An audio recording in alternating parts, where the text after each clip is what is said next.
Somewhere in the rainforests of Costa Rica, there are stone balls sitting in the jungle that are almost perfectly round. Not roughly round, not approximately round. Round in the way that makes you stop and ask how, because the answer is not obvious, and the more carefully you look at them, the less obvious it becomes. Some of them are the size of a grapefruit. Others are taller than a person and weigh more than 15 tons. And the people who made them left no writing behind, no instruction manual, no explanation, just the spheres. That puzzle is where we're starting tonight. If you're using this to wind down, to let your mind drift somewhere quiet while the day finally loosens its grip, that's exactly why I make these. So tell me in the comments where you are and what time it is right now. I read them, and it genuinely surprises me every time. Someone in Osaka at 6 in the morning, someone in Dublin just after midnight, someone in Toronto who can't sleep and is watching the ceiling. All of you, in completely different worlds, listening to the same strange story at the same moment. That never gets old to me. And if you want to listen without ads and without background music, the best way to support this channel is to follow on Spotify. The link is in the description. No music, no interruptions, just the story. Now, back to the spheres. Here is what we know for certain. Humans in multiple places, across multiple eras, separated by oceans and centuries, carved large stones into spherical shapes. That is not in dispute. The spheres exist. They've been measured, photographed, excavated and analysed. What is in dispute, what remains genuinely open and genuinely interesting, is almost everything else. Why spheres specifically? How they were made with such precision using tools that, by any reasonable accounting, should not have been up to the task. Why some of them were moved enormous distances from where the stone was quarried. What they were for. And perhaps most strangely, why people in places that had no known contact with each other looked at raw stone and decided the right shape was a perfect ball. Those are not rhetorical questions. Archaeologists are still working on them. Some of the answers are better supported than others. Some theories have solid evidence behind them and some are speculation dressed up as fact. And part of what we're going to do tonight is try to tell the difference. Because these objects deserve that. They are strange enough on their own merits. They do not need exaggeration. The evidence-first version of this story is actually more interesting than the version where ancient aliens show up, or where a forgotten global civilization is quietly responsible for everything. Because the real version involves human beings, specific human beings living in specific places, doing something extraordinarily difficult for reasons that were meaningful to them in ways we can only partially reconstruct. That is a harder and more honest kind of mystery than the ones with easy answers, so here is how we're going to approach it. The anchor case, the place where the evidence is deepest and the scholarship is most developed, is the Diquís Delta in southern Costa Rica. The spheres found there are called the Diquís spheres, and they are the most studied, most numerous and most precisely documented stone spheres anywhere in the world. There are hundreds of them. They were made by a culture that flourished roughly between 600 and 1500 CE, though some dating questions remain genuinely open. They were carved from a hard stone called gabbro, quarried from mountains miles away, moved through dense jungle and river systems, and placed with apparent intentionality at sites that seem to have had real social and ceremonial significance. In 2014, they were designated a UNESCO World Heritage Site. This is not fringe archaeology. This is mainstream scholarship carefully assembled over decades. We'll spend real time there, because the Diquís case is where the most can actually be said with confidence. The how of their manufacture, the where of their placement, the what of the labour involved, the why as best as anyone has been able to determine. Then we're going to move outward carefully, and the word carefully matters here. There are stone spheres in Scotland that are much older and much smaller, carved from sandstone and other materials, with a completely different cultural context and a very different set of open questions. There are round stones associated with Easter Island that exist in the shadow of the more famous Moai statues. There is a site in Bosnia where someone has claimed to have found the largest stone sphere ever discovered, and where the scientific debate is sharp and unresolved and worth understanding honestly. We'll go to all of those places and look at what the evidence actually supports, because not every round stone is the same mystery, and treating them as if they are does a disservice to each one. Here is the thing about perfection that makes these objects so difficult to shake once you've actually seen photographs of them or read the measurements. A sphere is geometrically demanding. It is one of the most precisely defined shapes in mathematics. Every point on the surface is supposed to be exactly the same distance from the centre. When you try to achieve that in stone, by hand, without a lathe, without digital calipers, without any of the tools that modern manufacturing takes for granted, the margin for error compounds at every step. A slight wobble in your grinding motion, a small inconsistency in the hardness of the material, a miscalculation in how much you've removed from one side, and the sphere becomes not quite a sphere. It becomes a very good ball, but not the thing these people apparently made. The largest ichthyospheres have been measured to within 2% of perfect. Some researchers put certain examples even closer than that. When you hold that number against the conditions under which they were made, the tropical heat, the physical exhaustion of working gabbro with stone tools, the absence of any written geometric system that we know of, that 2% figure stops feeling like a limitation and starts feeling almost inexplicable. Almost, not quite. Because humans have a long history of achieving things that look inexplicable until you sit with the process long enough to understand what sustained effort and accumulated knowledge actually makes possible. We'll come back to that. For now, the important thing is the shape of what we're doing tonight. We're following the evidence where it leads. We're asking what is known, what is debated, and what is genuinely unknown, and we're trying to be honest about which category each claim belongs in. We're not going to tell you these spheres prove ancient contact between civilizations that had no other evidence of connection. We're not going to tell you they're the work of a lost technology no modern researcher can account for. But we're also not going to pretend they're simple, because they are not simple.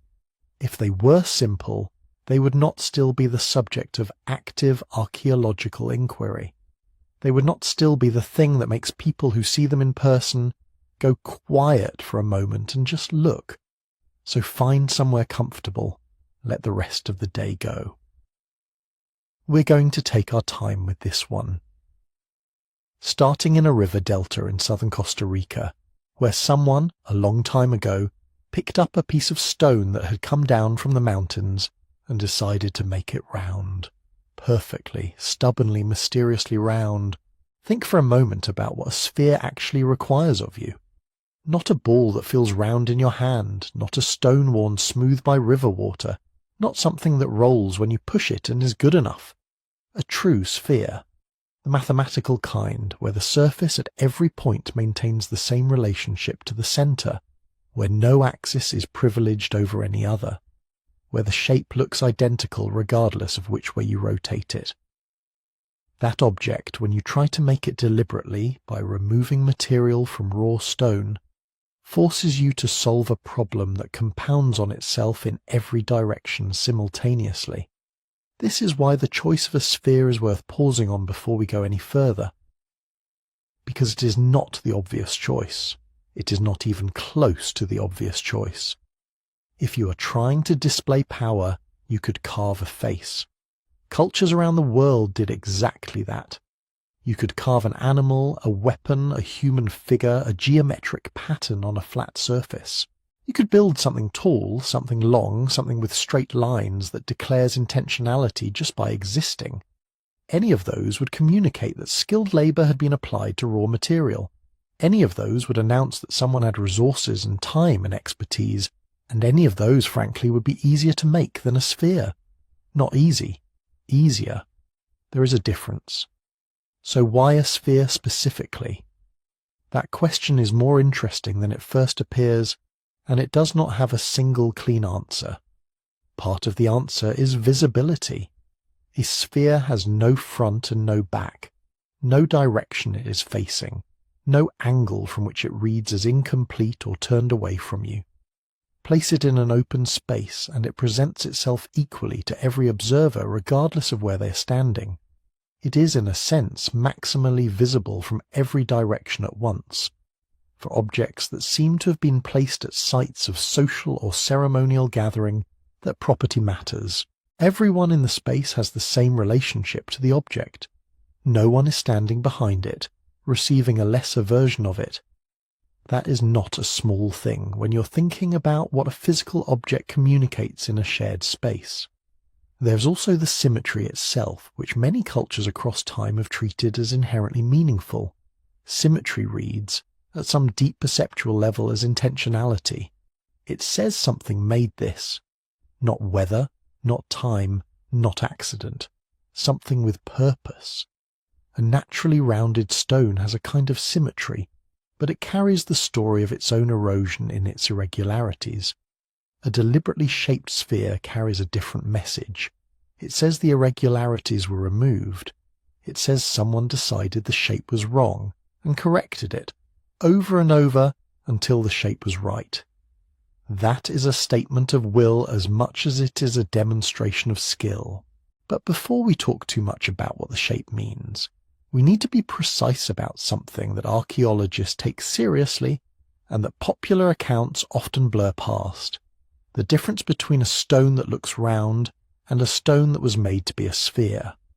This distinction matters more than it might seem.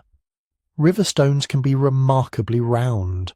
Concretions, which are naturally occurring mineral formations, can produce near-perfect spheres through geological processes that have nothing to do with human hands. There are beaches in New Zealand called the Moeraki boulders, where geological concretions have formed large, nearly spherical shapes that regularly prompt questions from visitors who assume something deliberate must have produced them. Nothing deliberate did. The Earth made them over millions of years through mineral accretion around a nucleus. So how do archaeologists tell the difference? This is where the actual diagnostic work comes in, and it is worth understanding because it is the foundation of the claims that matter. The first thing researchers look for is tool marks. When a human being removes material from stone using another piece of stone, a process called pecking, it leaves a distinctive surface texture. The marks are not random the way erosion marks are. They cluster, they repeat, they show directionality. Under the right light and magnification, the evidence of deliberate work is readable on the surface of the stone. The Dickie spheres show this. The surface texture is not the texture of natural erosion. It is the texture of sustained, directed, human effort. The second diagnostic is the finishing process. Most deliberately shaped stone objects go through stages. There is rough shaping, which removes large amounts of material relatively quickly. Then there is refining, which addresses the larger irregularities. Then there is grinding, which uses abrasive materials to smooth the surface and bring the shape closer to the intended form. Then, in some cases, there is polishing, which creates a surface that reflects light in a way raw stone does not. The Dickie spheres show evidence of grinding and in some cases polishing. That sequence does not happen by accident. It is a craft sequence, and it is legible to researchers who know what to look for. The third thing is material analysis. Where did the stone come from? If a sphere is made from a material that does not occur naturally at the site where it was found, that is evidence of transport, which is itself evidence of intentionality.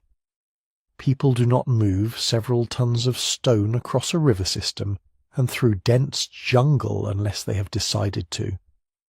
The gabbro used in the Dickie spheres was quarried in mountains miles away from where the finished spheres ended up.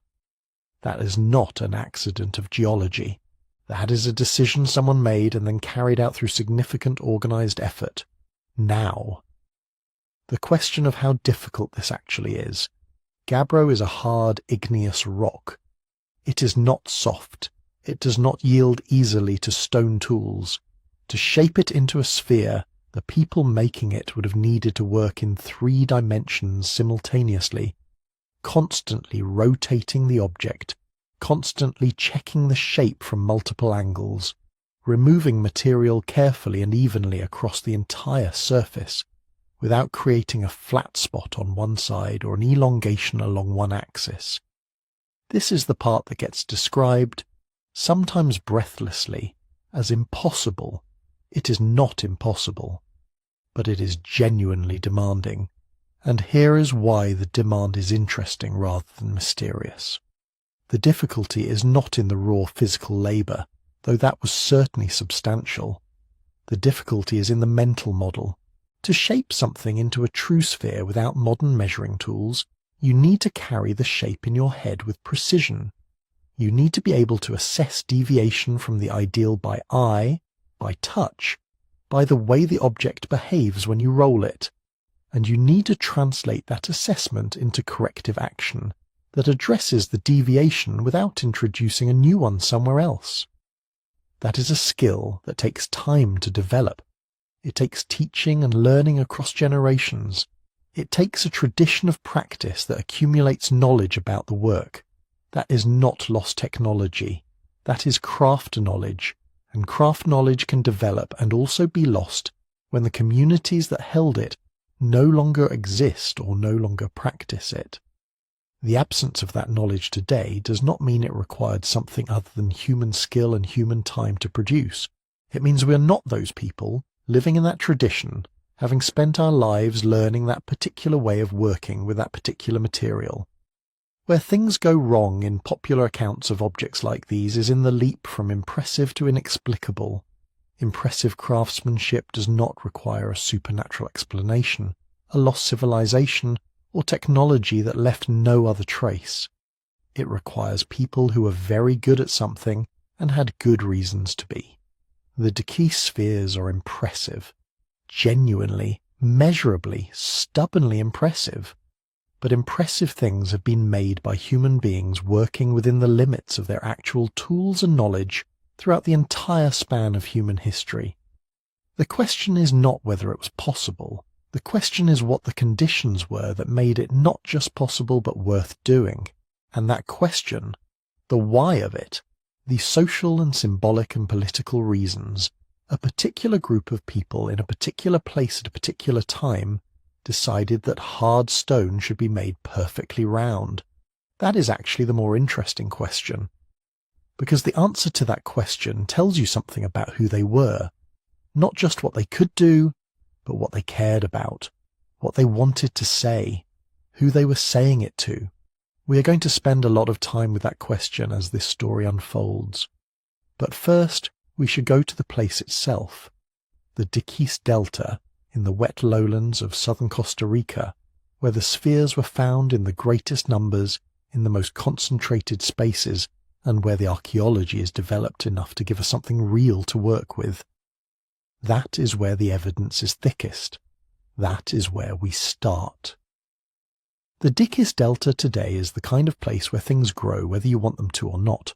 It is low, flat land in the far south of Costa Rica, close to where the country narrows toward Panama.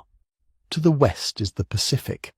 To the east, hills and mountains that feed rivers down into the plain. For much of the year, it is hot, wet, and overwhelmingly green. Before the 20th century, this was a landscape of floodplain forest, mangroves, and river channels that moved and braided over time. It was not empty. It was inhabited by people who had been there, in one cultural form or another, for thousands of years. Archaeologists call the broader cultural setting the Diquís subregion of the Greater Chiriquí area. That label covers a sequence of societies that occupied southern Costa Rica and western Panama from roughly the 1st millennium BCE through the arrival of Europeans. Within that arc, the period that matters most for the spheres is late, the so-called Chiriquí or Baruca phases, roughly from about 700 or 800 CE up to contact in the 16th century. This was not a single kingdom with written records and palace walls.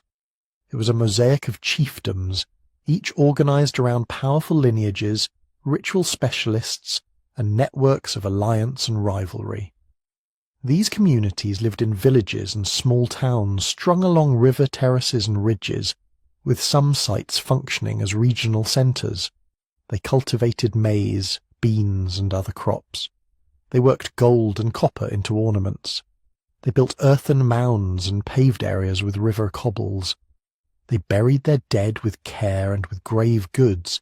In other words, this was a complex stratified society with enough surplus and organisation to support specialised craft production and large communal projects.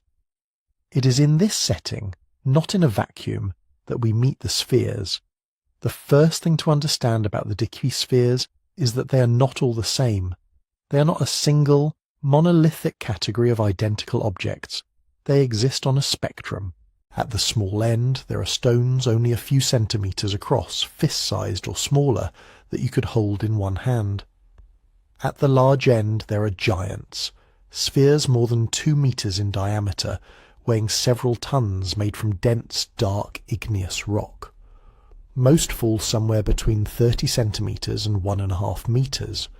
The variety in size matters because it suggests a range of uses, contexts, and perhaps meanings, rather than one singular function uniformly applied. Materially, the majority that have been studied are made of gabbro. Gabbro is a coarse-grained, intrusive, igneous rock, similar in composition to basalt but formed deeper in the Earth's crust, cooling slowly so its minerals grow larger. It is tough and heavy, with a dark grey to black colour when freshly broken, weathering lighter over time. A smaller number of spheres are made from other stones, sandstone for example, and in a few cases a limestone or calcareous material, but gabbro is the signature.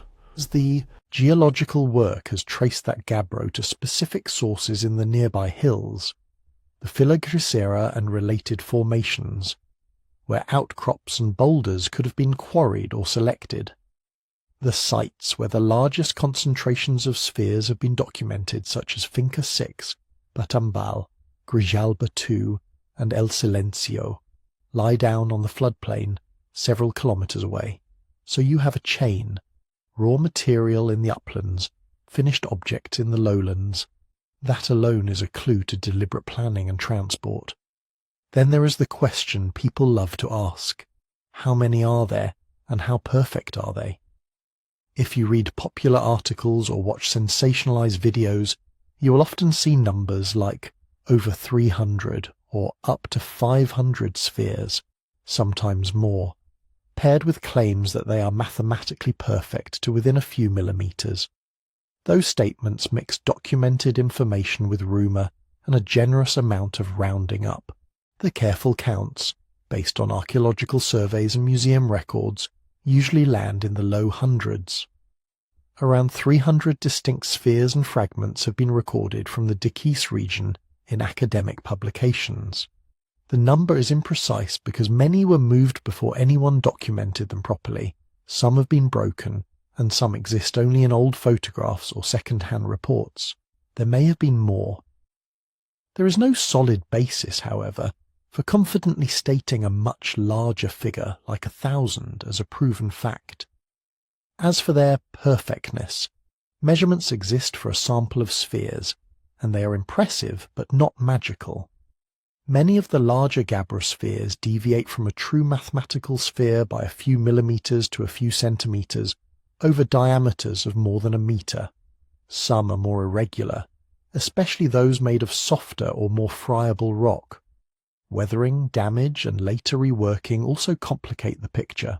The takeaway is that the best examples are very well made by human, hand tool standards, especially given their size and material. They are not Platonic ideals of sphericity conjured out of stone with no error whatsoever. The craft is extraordinary without needing to be impossible. Part of the confusion comes from the way these objects entered wider public awareness, which had nothing to do with careful archaeology at first, and everything to do with bananas. In the 1930s and 1940s, the United Fruit Company expanded its plantations into the Diquís Delta. To make room for rows of banana plants, workers cleared forest, drained swamps, and bulldozed mounds and terraces that had stood for centuries. As they cut and burned and levelled the land, they began to uncover large stone balls. Some were half buried in old soil layers, some sat in lines or clusters on low earthen platforms. To plantation managers, they were curiosities and obstacles. To workers, they quickly became objects of rumour.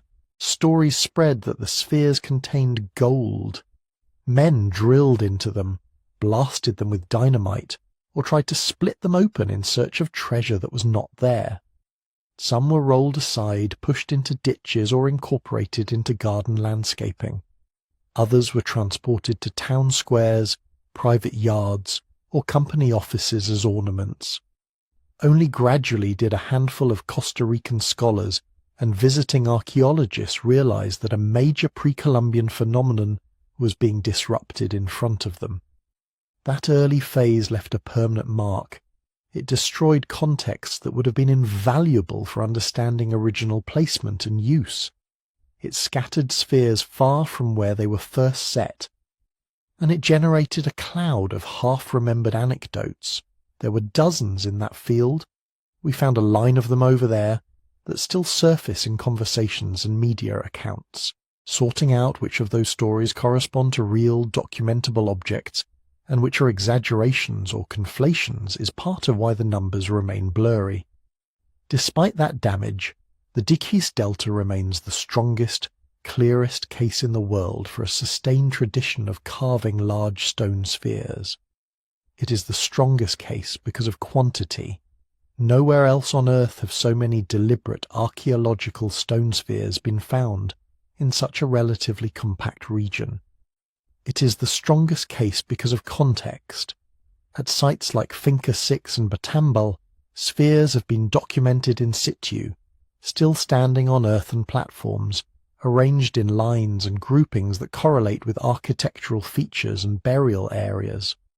They are not isolated oddities. They are integrated into built landscapes. It is also the strongest case because of the level of scholarly attention. Costa Rican archaeologists and their collaborators have spent decades mapping sites, excavating, documenting remaining contexts, analysing rock sources, and in some cases reuniting displaced spheres with their original settings. In 2014, 4 of the main sites were inscribed as UNESCO World Heritage Property under the name Pre-Columbian Chiefdom Settlements, with stone spheres of the Diquís, reflecting the growing body of research that situates the spheres within a broader pattern of monumental architecture and social complexity. That designation did something important. It shifted the conversation from mysterious stone balls that shouldn't exist to monuments created by known, local societies whose material culture we can study. It did not answer every question. It didn't tell us definitively why a particular sphere was placed on a particular platform, but it gave us a framework grounded in excavation data, radiocarbon dates from associated features, and comparative analysis with other sites in the region. When we talk about stone spheres elsewhere in the world, in Bosnia, in the Pacific, in odd corners of Europe, we're often dealing with scattered finds, ambiguous geology, and limited documentation. The temptation is to tie them all together into one global puzzle. The Diquís spheres remind us to start from the ground up instead, with place, with context, with the people who actually lived there. In the Diquís Delta, we have that grounding. We can walk the same river terraces, trace the lines of platforms where spheres once stood in ordered rows, and recover the pottery sherds, metal objects, and charcoal traces that anchor those arrangements in time. That is why this is the best laboratory we have for understanding how, when, and why such objects could be made. To answer those questions responsibly, though, we need to know not just what the spheres look like now, but how old they really are. and that means turning to something people often skip over because it feels technical: how you date a tradition that left no inscriptions and almost no organic material attached directly to the stones themselves. Stone feels timeless, but that is a bit of an illusion. If you pick up a gabbro sphere in the Dickies Delta and ask, "How old is this?" there is no test that will simply answer you the way a barcode scanner does in a supermarket. That is especially true for the method people hear about most: radiocarbon dating. Radiocarbon works on things that were once alive: charcoal from a hearth, a piece of wood from a house post, seeds, bone, cloth, even residue stuck to the inside of a pot. These contain carbon that was cycling through the atmosphere, taken up by plants, eaten by animals, fixed into flesh.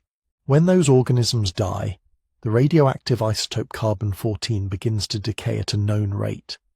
Measure how much is left compared to the stable forms of carbon, and you can estimate how long it has been since that bit of organic matter stopped exchanging carbon with the air. A block of gabbro does not do that. It is igneous rock, solidified from molten material long before any humans were around to carve it. Its age, in geological terms, is millions of years. The act of shaping it into a sphere does not reset any clock that radiocarbon can see. So you cannot take a core from the center of a stone ball, run it through a lab, and get a date like 1100 CE. Archaeologists know this, of course.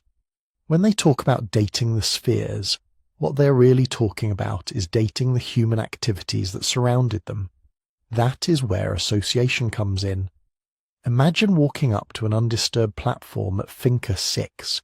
On top of the low earthen mound sits a gabrosphere, still resting in the shallow bed prepared for it. Around the base of the mound there are traces of cobble pavements and post holes where wooden structures once stood. Nearby there are burials. The fill of the platform itself is layered: older soil at the bottom, then a construction layer of redeposited earth and stone, then a surface that shows wear and repair. None of that is stone. Much of it contains tiny bits of organic material: charcoal from the fires people lit while they were building, fragments of burnt wood from posts that once supported roofs, occasionally carbonized seeds or other plant remains. These can be sampled and dated. So can bones from burials that are clearly part of the same construction phase as the platform. In addition, there are artifacts: sherds of pottery, broken tools, decorative items, all mixed into the layers above, below, or level with the sphere's placement. Ceramic styles change over time in this region, and archaeologists have spent decades building relative chronologies for the greater Chiriqui area. Particular forms, pastes and decorations cluster in specific periods: early, middle, late. When you find a sphere set on a platform that is sealed by pottery belonging to, say, the Chiriqui phase, you can confidently say the sphere was in use during or before that phase, not centuries later. The ground itself helps. Archaeologists pay close attention to stratigraphy, the sequence of layers in the soil. If a sphere is sitting on a prepared surface that cuts through older strata but is covered by later deposits, it belongs to that middle moment. If it is embedded in an occupation layer that also contains datable materials, it is part of that occupation. If a later feature, like a colonial ditch, slices past it, you know it predates that. Taken together, these lines of evidence allow what is sometimes called association dating. You're not dating the rock, you're dating the architectural features, the settlement phases, the life of the site in which the rock was given its special shape and place. At Finca 6 and other key sites, this approach has produced a fairly consistent story. Radiocarbon dates from associated features, combined with ceramic typologies and settlement patterns, point to the main period of sphere use falling between about 800 and 1500 CE. with a concentration in the centuries just before Spanish contact. Some spheres may have been put in place a little earlier, in the late first millennium CE.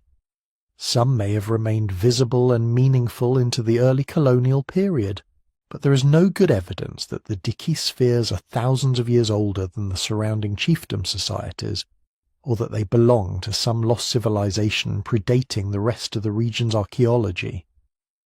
Within that general range, though, important details are still debated. One question is whether the tradition of carving and placing spheres emerged suddenly in the late Cherokee phase, or developed gradually from earlier practices that left fewer clear traces.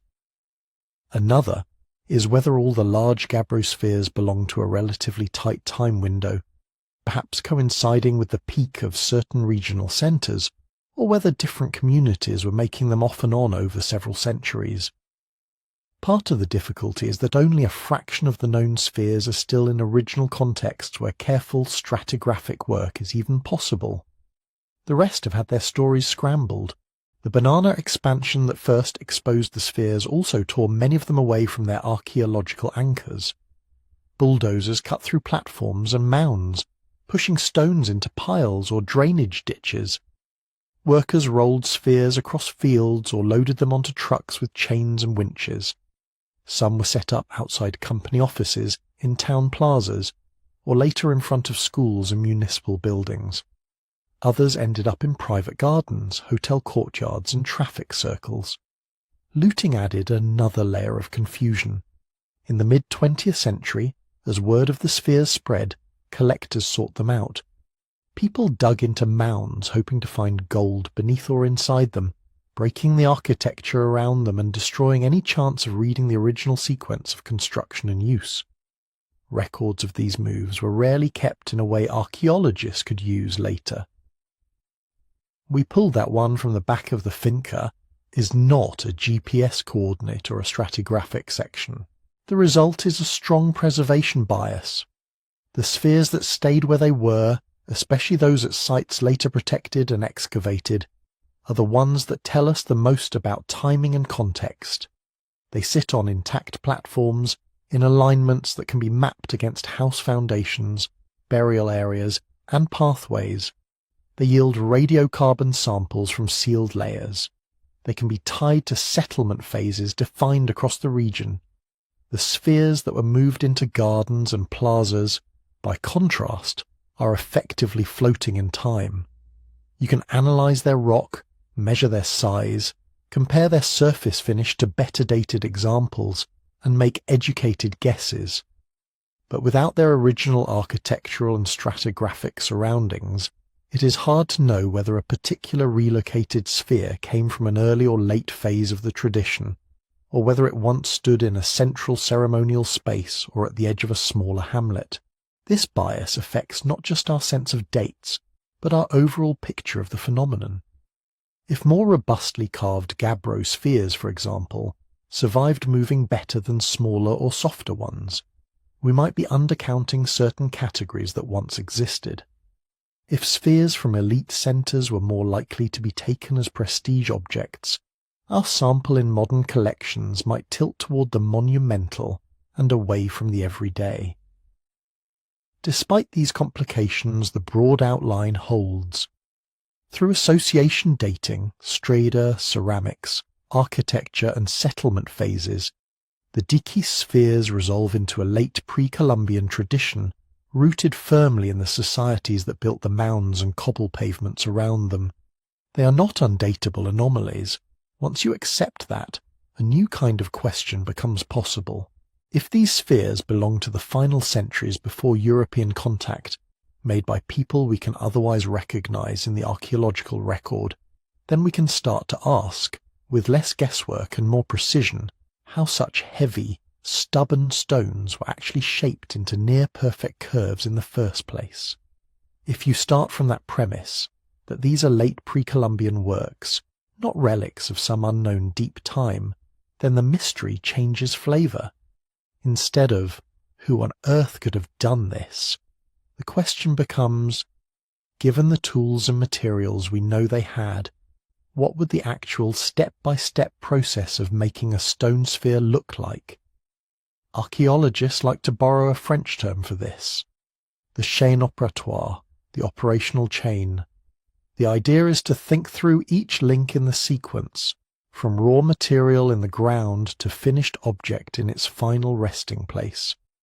For the Diki spheres, it probably begins in the hills that rise behind the delta. The largest balls are carved from gabbro, a hard, coarse-grained igneous rock that outcrops in specific ridges and knolls. Smaller examples can be made of sandstone or other, slightly softer stones. Either way, someone had to go looking. They needed to know where usable rock stood close enough to the surface that it could be quarried without metal tools or explosives. You can imagine a party of workers and specialists walking the slopes, reading the landscape the way a stonemason reads a fresh cut.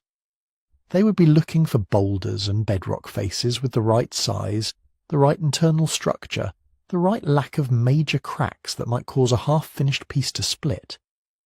Once a promising mass of gabbro was selected, the first task was to detach a workable block. With no iron wedges or steel chisels, the likely methods are simple, but time-tested. You hit rock with other rock. You take advantage of natural fractures. You exploit fire and water to weaken the surface and then strike.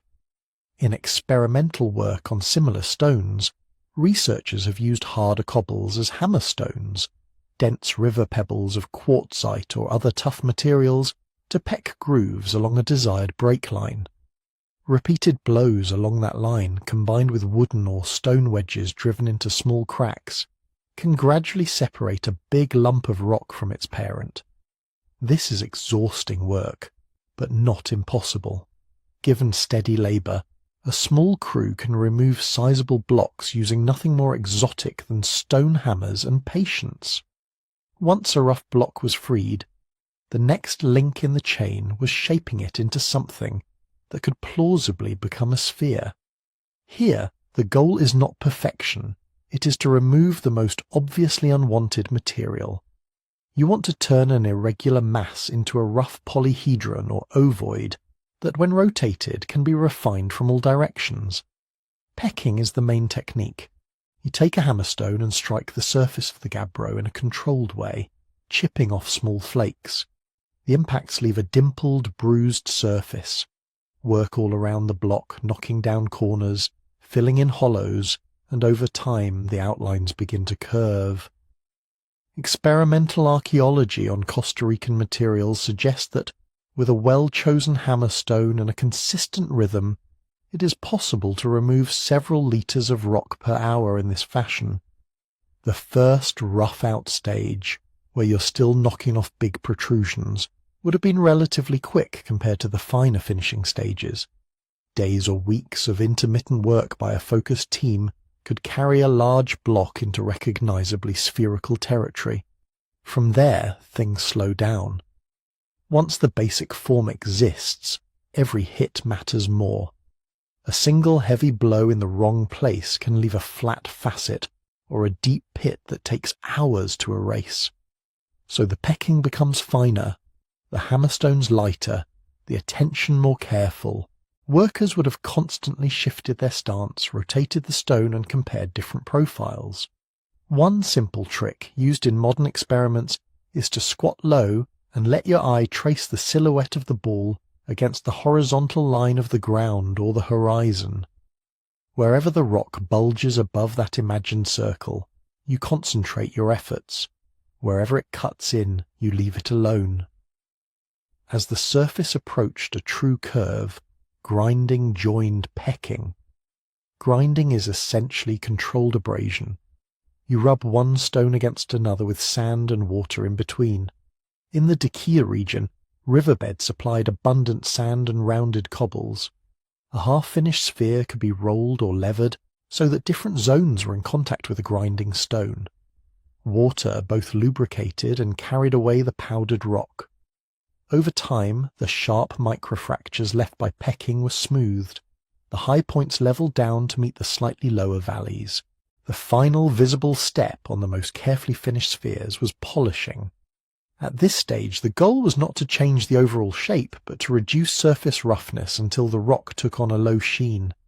Finer sands, clay, or even plant-based abrasives might have been used. The work is more like burnishing than carving.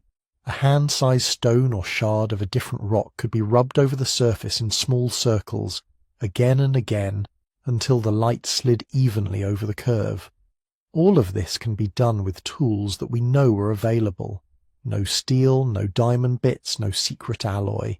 Just harder cobbles, hammerstones of different sizes, grinding slabs, sand, water, and time. So what about the claim that these spheres are too perfect to be produced with such simple means? The phrase sounds impressive, but it hides an important question. How perfect is too perfect? Careful measurements of Dickey spheres that are still in good condition show a range of accuracies. Some are within a few millimeters of a perfect sphere across diameters of 1 or 2 meters. Others deviate by a centimeter or more. A few are distinctly out of round, more like slightly squashed balls or eggs.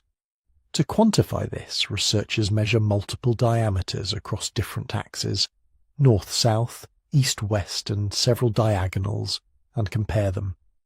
They also use contour gauges and, in recent work, 3D scanning to model the entire surface. The results suggest that many spheres achieve a level of regularity comparable to what a modern craftsperson could do by hand with simple tools, given enough practice and motivation. In other words, they are very good, but not mathematically perfect. There is no sign that they match each other to sub-millimeter tolerances, or that they encode some universal standard of measure with laser-like precision. They look astonishing to the naked eye, especially in the humid light of the delta. But when you treat them as measured objects, you see the human hand in them. Tiny flat spots, slight differences, the record of choices and adjustments over hours and days of work. Those hours and days matter because they tell us something about labour and organisation. How long would it take to make one of the big gabbro spheres? Estimates vary because they depend on assumptions. How many people are working at once? How many hours per day they can devote to the task? What level of finish is desired? How skilled they are? Experimental projects using hard, igneous rock and replica tools suggest that bringing a 1-meter diameter stone from raw block to well-smooth sphere could easily consume hundreds of person-days of effort. Scaling up to the largest known Dickey spheres, which approach 2.5 meters across and weigh several tons, you're dealing with an investment that might span months of intermittent work for a crew, or a sustained focus by a small team of specialists over a season. That kind of labour is not something a lone hobbyist undertakes in secret. It implies social structures capable of freeing people from everyday subsistence tasks long enough to quarry, shape, and finish heavy stone monuments. Food has to be supplied, tools have to be renewed, knowledge of technique has to be transmitted from experienced carvers to younger apprentices. We see hints of this in the archaeological record. At some sites, there are concentrations of broken gabbro, flakes, and partially worked stones that may represent workshops or at least staging areas. A few unfinished spheres still attached to bedrock have been reported, suggesting that not every project was completed or moved. Where tools have been collected systematically, clusters of battered hammerstones with characteristic wear patterns appear alongside the debitage. Even so, the evidence is patchy. Banana agriculture and later development heavily disturbed the very places where carving was likely most intense. To really nail down the chaîne opératoire, archaeologists would like to find more intact workshop zones, quarries with clear extraction scars, piles of flakes radiating away from a central working surface, caches of worn-out hammerstones, and half-finished spheres that stalled at different stages. Each of these would capture a moment in the life of a sphere. The blow that cracked off a corner, the groove that started a curve, the abandoned surface that shows exactly how far the workers had gotten before something intervened. Taken together, That is what would turn a plausible reconstruction into a well-grounded one. For now, the operational chain we can outline, quarry, rough out, peck, grind, polish, is built from a combination of direct finds, experimental replication, and comparison with stoneworking traditions elsewhere in the world. It does not require lost technologies or unknown materials. It does require time, coordination, and a cultural decision that turning stubborn rock into almost impossibly smooth curves was worth all that effort. Once that decision was made, the next challenge was just as demanding, moving many tons of carefully shaped stone across a wet, low-lying landscape, without cracking or scarring the precious surface you'd just spent so long perfecting. The landscape those finished spheres had to cross was not a dry, firm plain. The Dicus Delta is a place of water. Even today, with drainage canals and raised roads, it is a patchwork of rivers, seasonally flooded flats, and low ridges that only stand a few meters above the wet ground. Before modern engineering, the contrast would have been even starker. In the rainy season, wide areas turned to swamp, channels shifted, small streams could become impassable torrents. The vegetation was and is dense. Tall grasses, thickets, patches of forest, roots and trunks that snag anything trying to move through. This matters because stone spheres are unforgiving cargo. Once you've invested hundreds of person days in carving and polishing a boulder, you cannot simply drag it wherever is convenient and accept a few scratches. Deep gouges, chips, or cracks are almost impossible to remove without reworking large areas of the surface. So whatever transport system was used had to cope not only with weight, but with protection of the object. When people first encounter photographs of the spheres, they often imagine the simplest of all possibilities. You just roll them, and there is some truth in that. A sphere is naturally mobile. On suitably firm, relatively smooth ground, 1 or 2 dozen people with poles and ropes can make a multi-ton ball creep forward, a few handspans at a time. Once in motion, the load can be kept going with less effort than it took to start. There are ethnographic examples from other regions where heavy cylindrical or rounded stones were moved this way, but a raw roll over rough soil and scattered rock would quickly leave scars. So you almost certainly want some mediation between the sphere and the ground.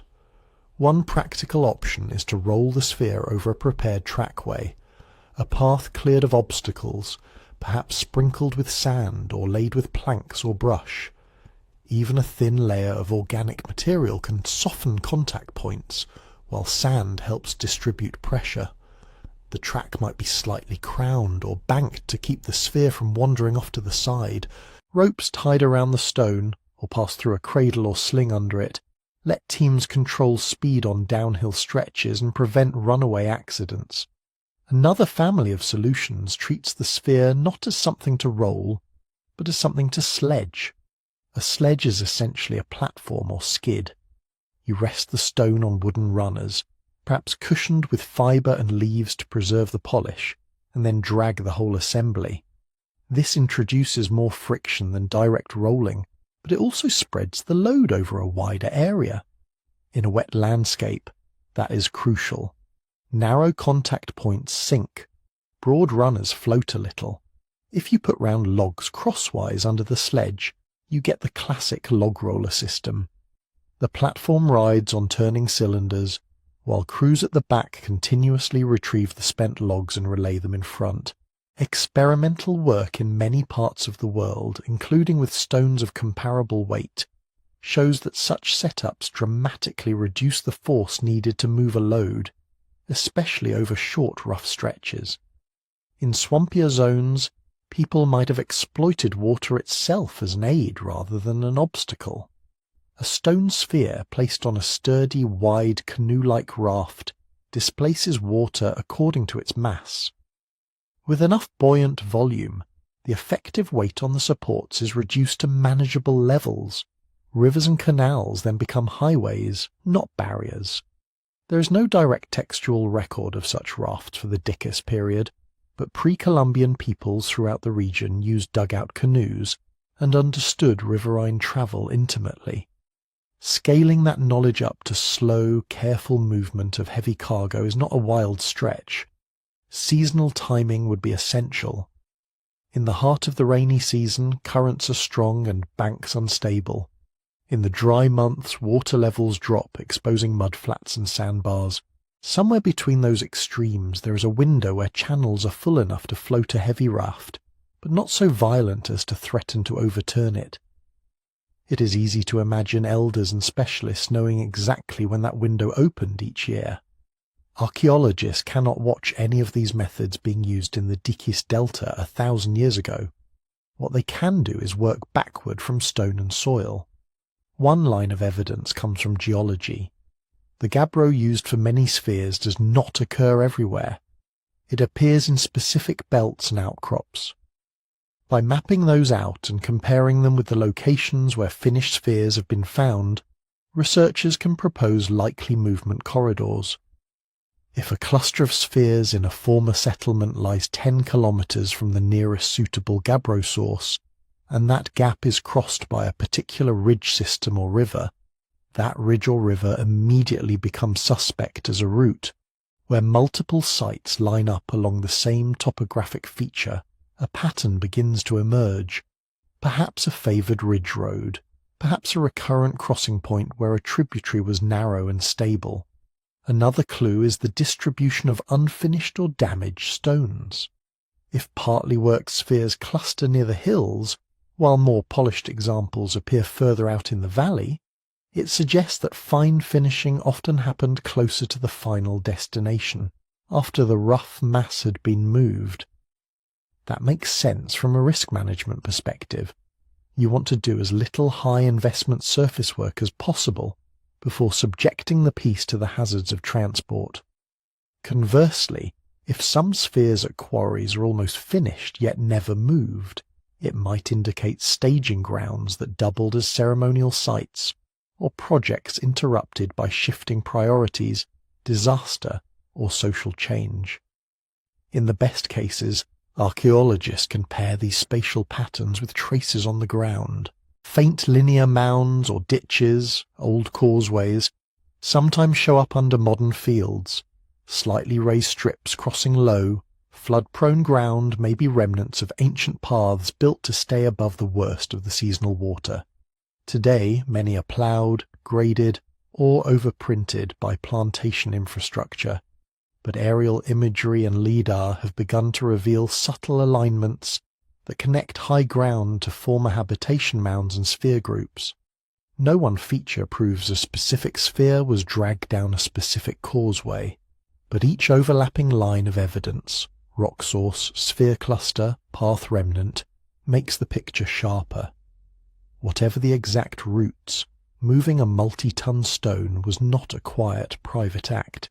It takes bodies, dozens of them, people to pull on ropes, to push with poles, to steer, to wedge logs, to lay down brush in front of runners, to call out rhythm and warnings, others to bring food and water, children watching from the edges, elders advising when to wait out a rainburst or shift to higher ground.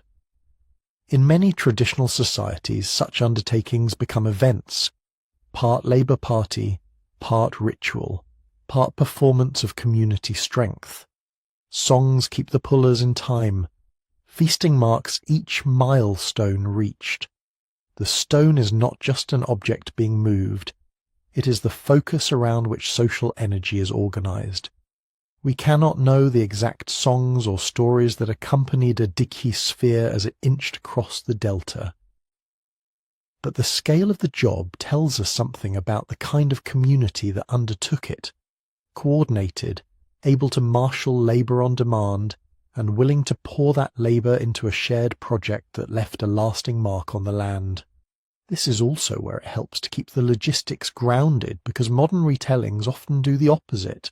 You will sometimes hear that the spheres are so heavy and the terrain so difficult that no amount of human effort could have moved them. Therefore, something extraordinary must be invoked. Advanced machines, perhaps, or lost technologies that leave no trace. Those claims usually glide over basic factors like friction, leverage, and the difference between dragging a stone over bare rock and sliding it over wet, compressible ground on wide runners. They ignore that people elsewhere moved monoliths of similar or greater mass over longer distances, in environments just as challenging, with no recourse to anything beyond wood, fibre, and muscle. They also skip the very specific geography of the Dikis region. This is not a valley walled by cliffs.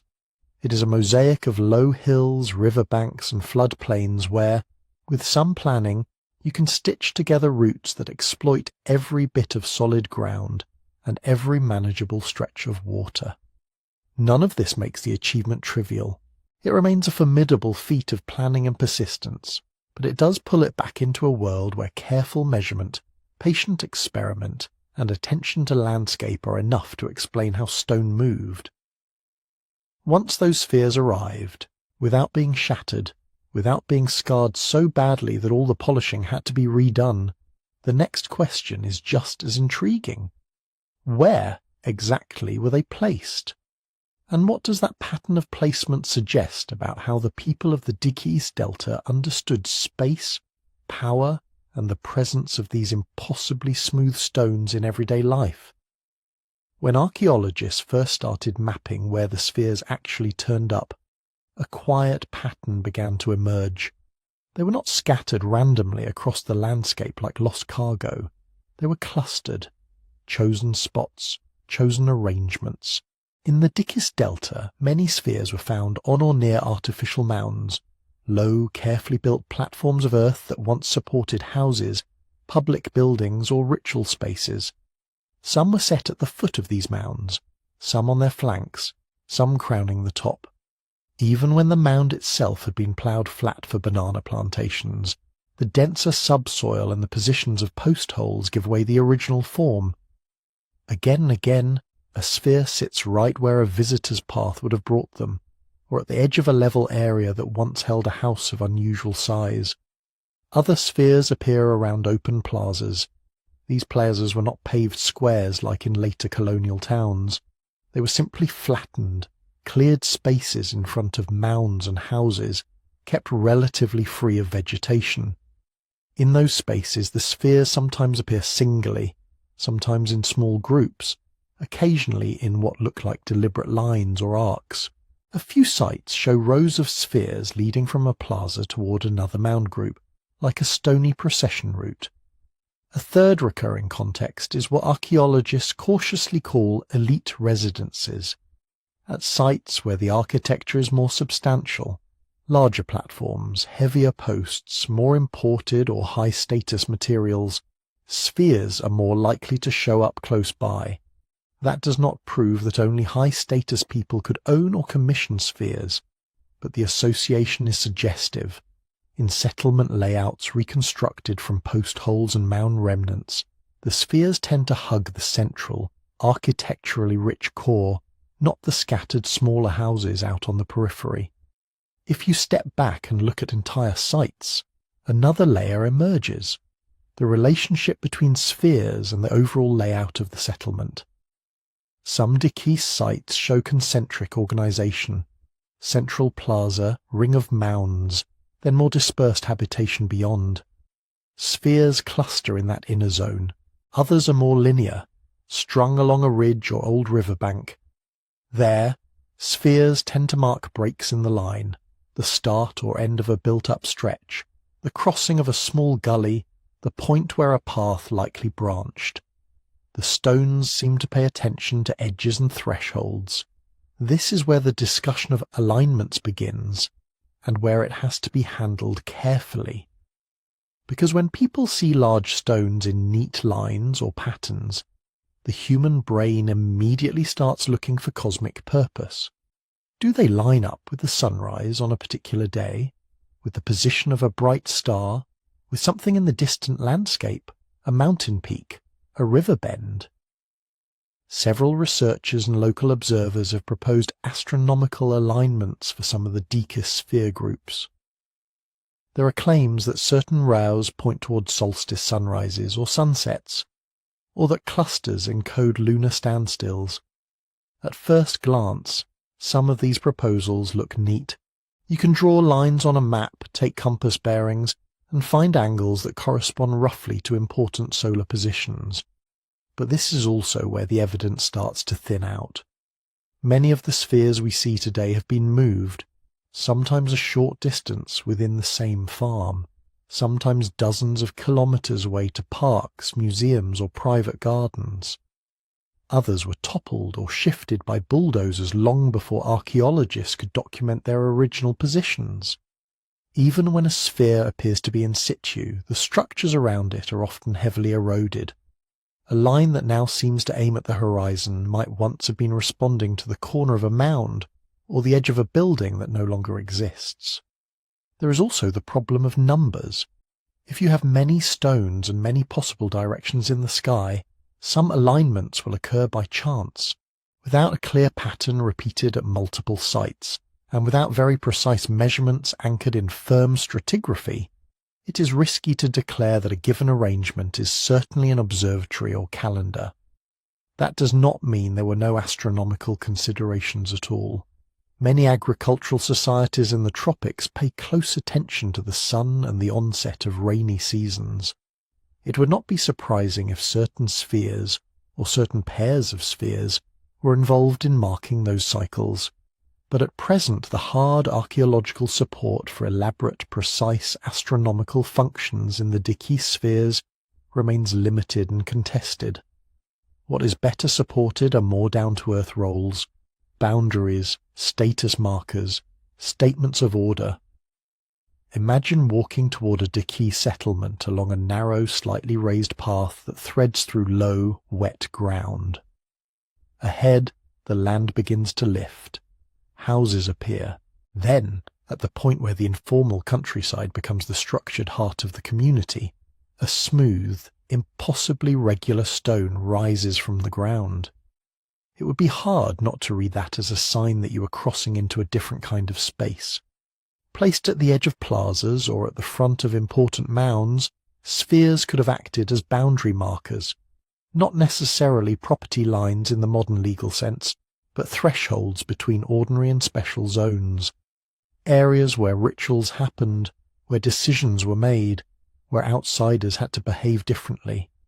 Within that central zone, the sheer labour embodied in each sphere would have made it a potent status symbol. If you can command the excavation of a boulder, its rough cutting, its slow rounding and polishing, its dangerous journey across a delta, and then its final placement in front of your residence or your community's main gathering place, you're making a quiet but unmistakable announcement. We can do this. We're organised enough, numerous enough, stable enough to pour effort into something that does not feed anyone directly. In that sense, the spheres broadcast a particular vision of order and authority. Their geometry is the opposite of the messy, flood-prone landscape around them. Where the rivers meander and the vegetation grows in tangles, the spheres impose a kind of abstract perfection, pure curve, pure symmetry. To stand one at the centre of a plaza or at the apex of a processional route is to say that this place is not just another patch of land. It is a centre of gravity in an invisible social field. None of these roles are mutually exclusive. In fact, one of the more plausible ways to think about the spheres is as multi-use objects whose meanings shifted over generations. A stone raised by one generation to mark a founder's house might, 2 or 3 lifetimes later, be associated with a myth about that ancestor turning into stone, or with the memory of a great meeting held in its shadow. Children might have been warned not to climb on it because it was watching the community. Later still, as political structures changed, that same stone could become the focus of a new ritual, or the emblem of a lineage that claimed descent from the builders. There is also the simple fact that long-lived monuments often outlast the languages and stories that first justified them. By the time the first Spaniards entered southern Costa Rica, many of the spheres may already have been old, their original patrons long dead, their first purposes blurred. People could still attribute meaning to them, danger, luck, ancestral presence, but not necessarily the same meaning their makers intended centuries before. For archaeologists, this layered history creates particular frustration. We can often reconstruct the how of the spheres, the quarries, the tools, the transport routes, with more confidence than the why of their final placement. We see that spheres cluster near mounds, plazas, and architecturally significant structures. We see that they mark thresholds and emphasize certain lines in the settlement layout. We suspect they had to do with status, boundary, and cosmology. But the context loss is severe. Fields have been ploughed, mounds shaved down, spheres moved to decorate bank lawns and schoolyards. Oral traditions were disrupted by disease, missionization, and social collapse after contact. The subtle choreography of movement and ritual that once swirled around those stones has mostly evaporated. What remains are patterns in the dirt and suggestions in the distribution maps, enough to say that the spheres were not toys, not random garden ornaments, not the aftermath of a bored sculptor. They were placed with care in relation to the built environment and the social landscape it expressed. To get any closer to their meanings, we have to turn to the stories that grew up around them in more recent times, the myths of thunderstones and treasure, the ways modern people read these old shapes. Those stories are no substitute for the lost voices of the Diki themselves, but they do show how powerfully a carved stone sphere can still bend imagination and action around itself, long after the society that first raised it has gone. In the centuries after those original meanings began to blur, the spheres did not simply become invisible. They slid into a different kind of story. Across much of the world, old stones with no obvious purpose attract the same kind of tales. They are thunderbolts fallen from the sky. They are giants' toys. They cover buried treasure. They're dangerous to move because someone somewhere angered them once and paid the price. The Diki spheres were no exception. Some of the earliest accounts from the 19th and early 20th centuries already report local people saying the stones were llenos de oro, full of gold. The idea took several forms. In one version, the gold was literally inside the stone, poured in through a secret opening by an earlier, richer people. In another, the gold lay underneath. The sphere was a marker placed over a cache of offerings or ingots. Either way, the logic was the same. You don't go to that much trouble just to carve a rock. There must be something more. Once that idea takes hold in a frontier economy hungry for quick wealth, the result is predictable. Farm workers and foremen on banana plantations began to experiment. If a sphere might be hollow, you needed a way to open it. Drilling was hard. Chiseling took time. Dynamite was cheap. Stories circulate of men packing charges under a sphere, lighting a fuse and running. The explosion would throw fragments across the field, sometimes shatter windows in nearby camps. What they found, over and over, was exactly what a geologist would expect. Dense, solid rock all the way through. From an archaeological perspective, each of those blasts was a small catastrophe. A single detonation did not just destroy one monument. It erased tool marks that could have told us about the finishing techniques. It scattered fragments that might have preserved pigment stains or traces of lichen growth that could help with relative dating. It removed a key point from the pattern of placements that we were just beginning to recognize. And the damage was not limited to dynamite. If you believe something valuable is hidden under a stone, you might be tempted to shift it just a little to see if the soil looks different. A lever here, a rope there. Over years, spheres that had stood in one position for centuries were nudged, rolled, or dragged. A line that had once accurately marked a threshold or a sight line became slightly crooked. A pair that had flanked a path found itself side by side in a corner of a yard. In a landscape where very few structures survive as walls or foundations, those small displacements matter. Layered over treasure hunting were more diffuse, more magical beliefs. Some people in the region came to think of the spheres as protectors. A stone in the yard was good luck, a kind of ward against misfortune. Others repeated older-sounding tales in which the stones were the work of ancient sorcerers who could soften rock with herbs or fire until it flowed like clay. A version of this motif appears from Costa Rica to Colombia, a people so powerful they could command even stone to obey. A few stories are more explicitly cosmological. Spheres as stars that fell to earth. Spheres as the eggs of a primordial serpent. Spheres as the petrified heads of enemies turned to stone. For archaeologists trying to reconstruct pre-Columbian belief systems, these modern stories are tempting. They might preserve distant echoes of ideas that were already in circulation when the spheres were young, or they might be entirely new, spun in the last few centuries and only loosely attached to the stones because they were the most conspicuous ancient objects in the neighbourhood. The problem is that we cannot tell with certainty which is which. So scholars tend to treat this folklore carefully, valuable as a record of how recent generations have related to the spheres, but not direct evidence of the intentions of their makers. Respectful listening, paired with cautious interpretation. Where the impact of modern stories becomes impossible to ignore is in the physical fate of the stones. Once the spheres acquired reputations as lucky, impressive, or simply prestigious objects, they began to be moved on purpose. Landowners placed them in front of farmhouses as signs of status.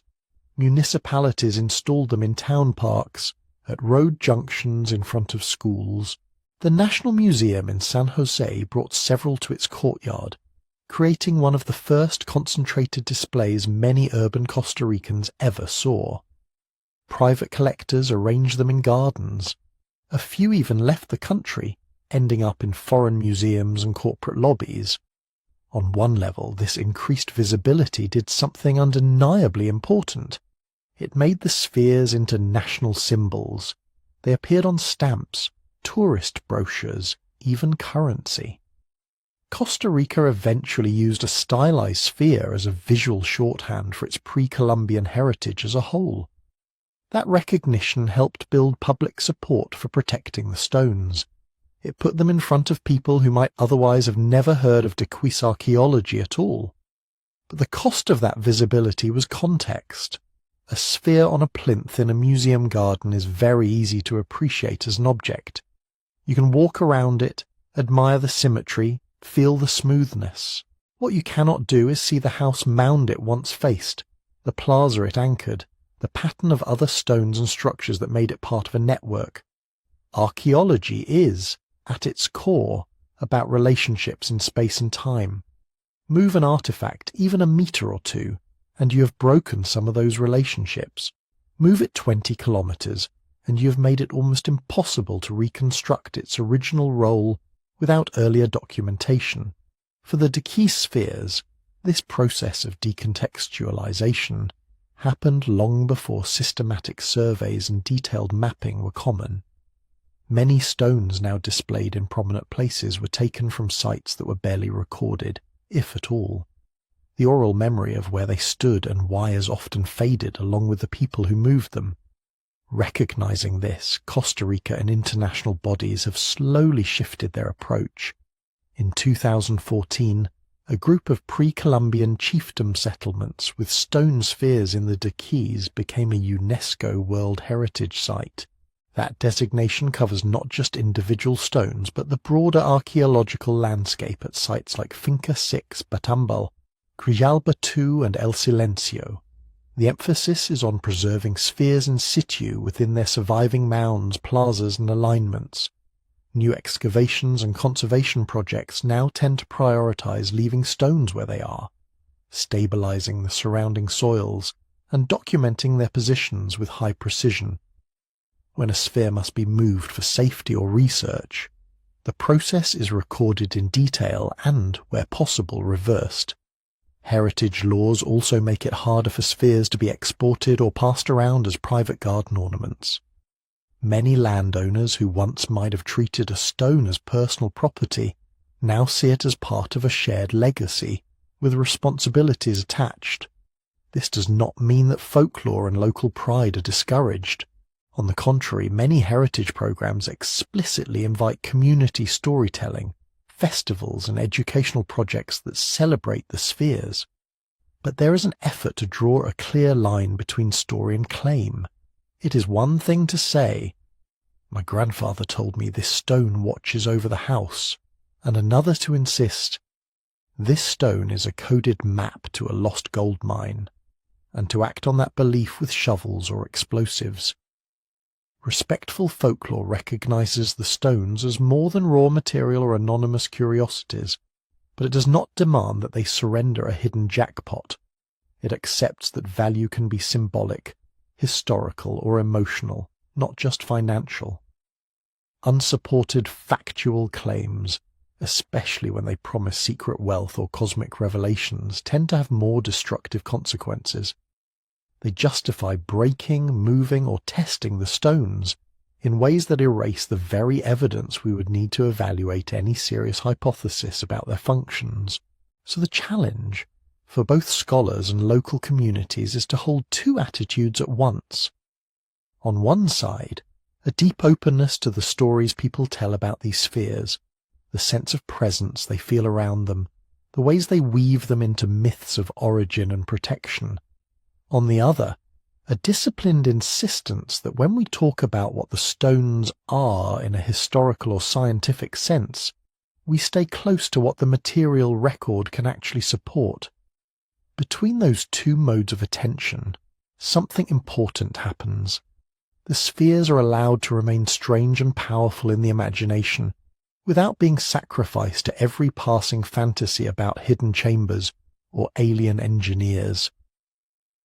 Their surfaces can still collect new stories, while their positions in the earth, where they survive, are treated as precious data rather than obstacles in the way of a pickaxe. And from that more measured place, we can begin to ask a different kind of question. If you strip away the dynamite legends and the treasure fantasies, what kinds of worth did these stones hold for the people who first raised them? What did they signal to neighbours and strangers about the world those people thought they were building? For the people who lived with them, the spheres were never just interesting objects. They sat inside a whole fabric of things that took effort to make and effort to maintain. In the Dickies Delta, that fabric was dense. By the late first millennium CE, this was not a scattering of tiny hamlets tucked into the forest. Archaeology shows house mounds carefully raised above flood levels, drainage channels, artificial terraces, stone-lined paths. There are mortuary areas with elaborate burials, some with multiple stages of treatment. There are plazas edged with low walls. There are clusters of sculpted stones, cairns, and threaded through that built landscape the spheres.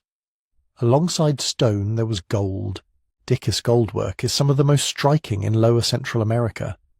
Tiny cast figures of humans and animals, breastplates, pendants with swirling, almost hypnotic geometry. Producing those objects required specialized knowledge, alloy recipes, lost wax casting techniques, control of heat and cooling. The metal itself had to be mined or panned, then moved over long distances. If you look at that material culture together, engineered earthworks, carved stone, worked gold, what emerges is a picture of societies that could coordinate a lot of labour and concentrate a lot of skill. The spheres fit perfectly into that picture. Each one represents quarrying, roughing out, transport, and then careful finishing. None of that happens by accident. It implies people who can tell others what to do and make it happen over weeks or months, not just an afternoon. In other words, hierarchy. Excavations at sites like Finca 6 back that up. Spheres there are not scattered anywhere a boulder would fit. They're associated with formal spaces, plaza edges, the ends of causeways, the approaches to what appear to be higher status residential areas. In some cases they stand on constructed platforms, slightly lifted above the surrounding ground. When you walk through that kind of settlement, even in ruins, you can feel how it would have communicated power. You enter along a path flanked by stones. Ahead of you rises a mound, maybe with a large house or meeting structure on top. In front or along the sides stand perfectly regular spheres that someone at some point decided were worth hauling here instead of leaving in the forest. No writing, no stone stele full of carved rulers, the way you see in the Maya lowlands. But the message would have been legible all the same. Someone owns the right to organize that much stone. Archaeologists sometimes talk about monumentality as a language. Even if you cannot read the words, you can hear the tone. A pile of casually tossed rock says one thing. A fine-faced platform with symmetrical spheres on top says another. It says, here is a centre. Here live the people who can call others to work and make that work last. Control of labour is often the hidden core of elite power in non-industrial societies. You cannot hoard stocks or control factories, but you can direct hands and time. You can decide who builds the causeway, who maintains the ditches, who carries the next sphere across soggy ground to its final place. The stones in that light become frozen proof of those decisions. Every time a visitor arrived, every time a local walked past, those shapes quietly reinforced a social order. They turned invisible commands, come quarry this rock, come help roll it, into visible, enduring forms. That does not exclude other meanings. People are rarely motivated only by displays of rank, but it does anchor the spheres in a world where status mattered, where some lineages or chiefs or ritual specialists had more authority than others and needed ways to make that difference concrete. Beyond hierarchy, there is another layer that is harder to access but very likely present, ideas about how the universe was supposed to work. Across many cultures, roundness carries a particular weight. It is an easy shape to see as complete. No corners, no obvious beginning or end.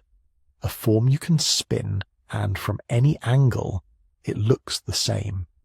If you live in a place defined by cycles, the flood pulse of rivers, the return of rainy and dry seasons, planting and harvest, the recurring positions of sun, moon, and stars, it is not a stretch to imagine a sphere as a compact symbol of that pattern. The evidence from Deikis is suggestive rather than decisive. The spheres do not come with carved suns or constellations on their surfaces. They are not engraved globes, but their placements, sometimes in lines, sometimes in small groups, sometimes in careful relation to central mounds, make it plausible that they were not just marking important spots, but also helping to tell a story about order.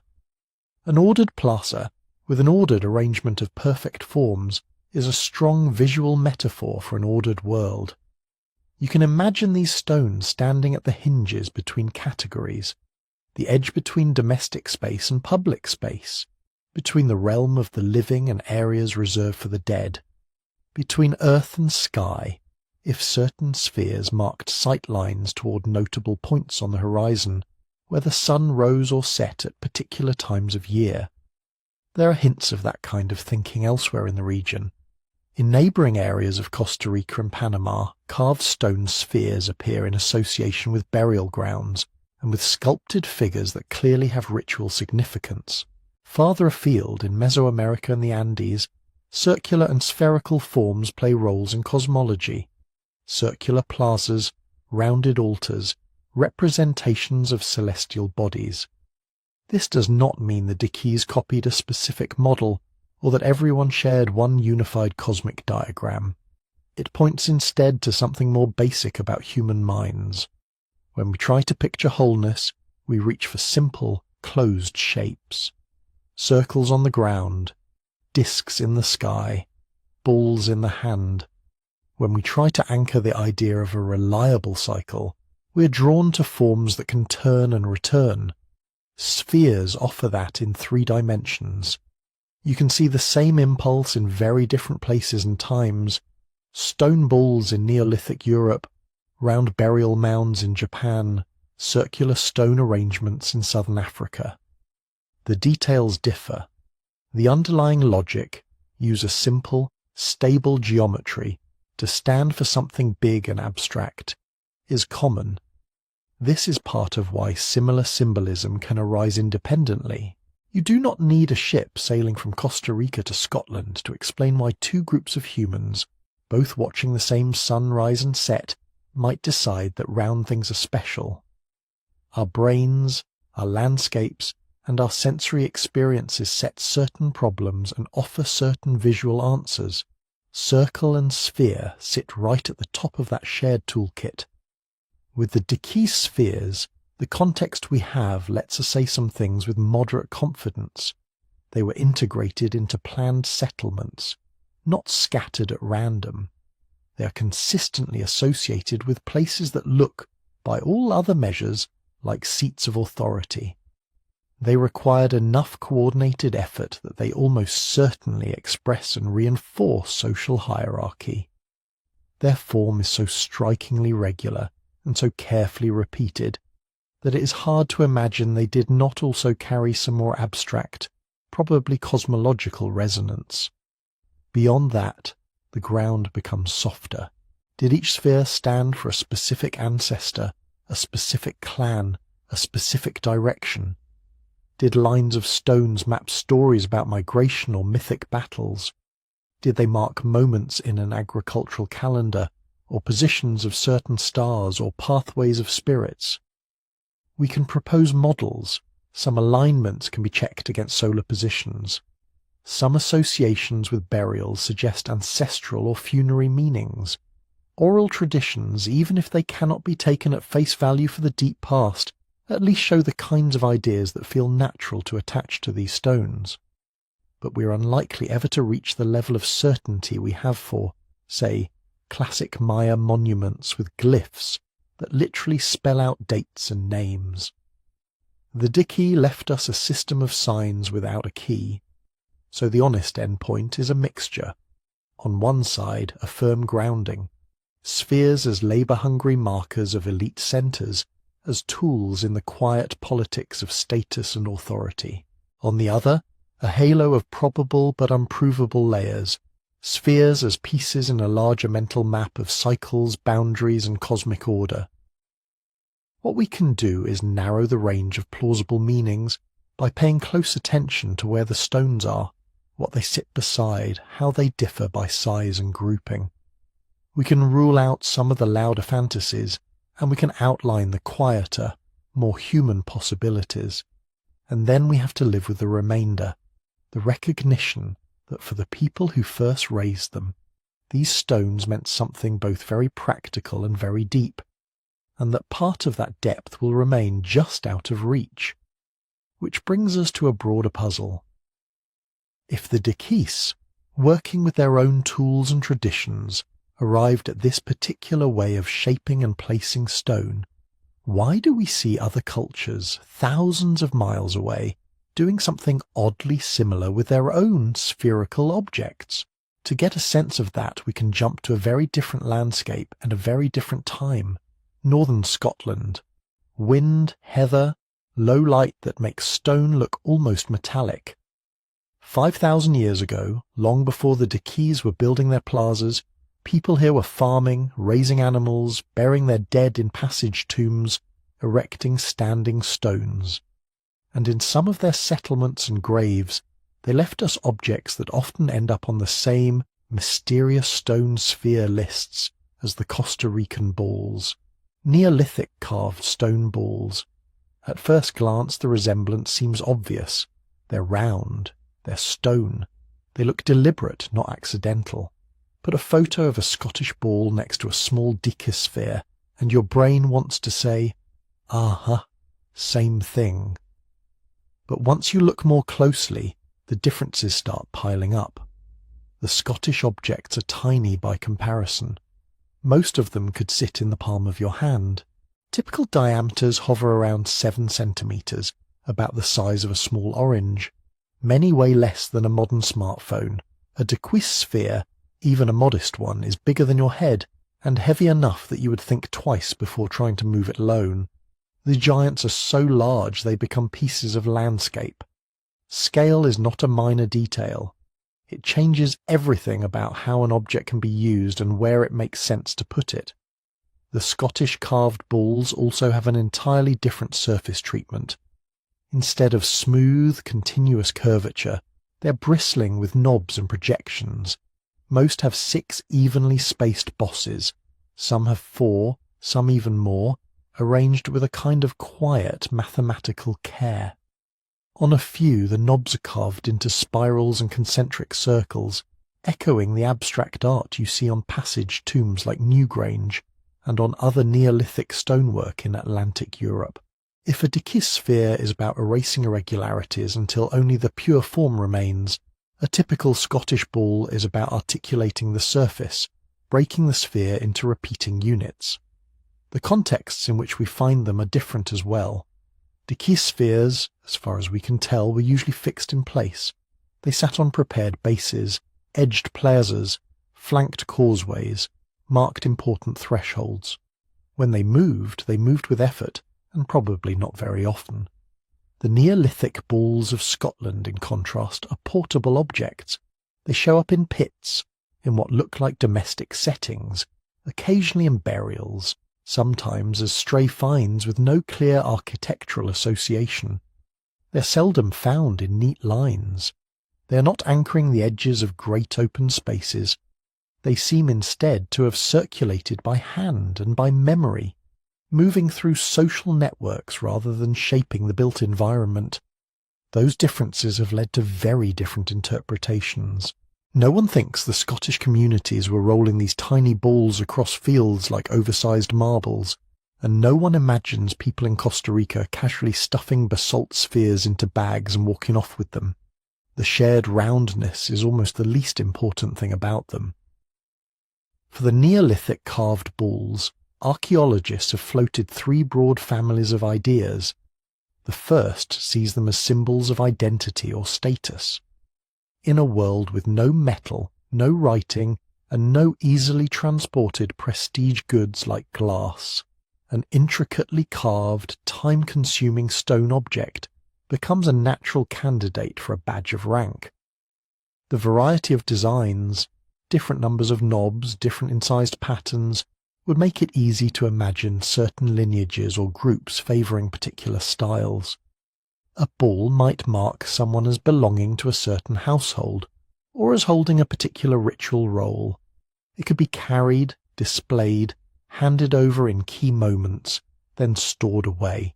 The second family of interpretations treats them as tools. The knobs make them easy to grip.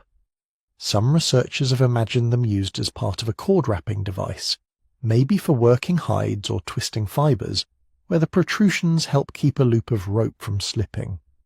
Others have suggested they might have been part of a weapon, like the stone weights on South American bolas, though there is little direct evidence of that kind of use. A few show traces of wear that could be consistent with contact against other hard surfaces. The problem is that if they were primarily utilitarian tools, you might expect more consistent signs of hard use: chipping, abrasion patterns, breakage. Many are remarkably pristine, which leads to a third idea: social tokens. In this view, the bulls are tools, but not for shaping hides or throwing at animals. They are tools for shaping relationships, objects used in gift exchange, in ritualized negotiations, perhaps in ceremonies that mark the making and breaking of alliances. Their value would be less about what you can do with them physically, and more about the stories attached to them, the sequences of hands they have passed through. A perfect, carefully kept, slightly impractical object is very good at carrying that kind of weight. None of these interpretations has been definitively proven. There is no Neolithic manual that says this is your clan ball, guard it with your life, or attach 3 cords here and spin to process fibres. But the key point is that in the Scottish case, most archaeologists are not starting from stone plus sphere equals global mystery. They are starting from the contexts, the wear traces, the parallels with other local Neolithic art and practice. Roundness is just one clue among many.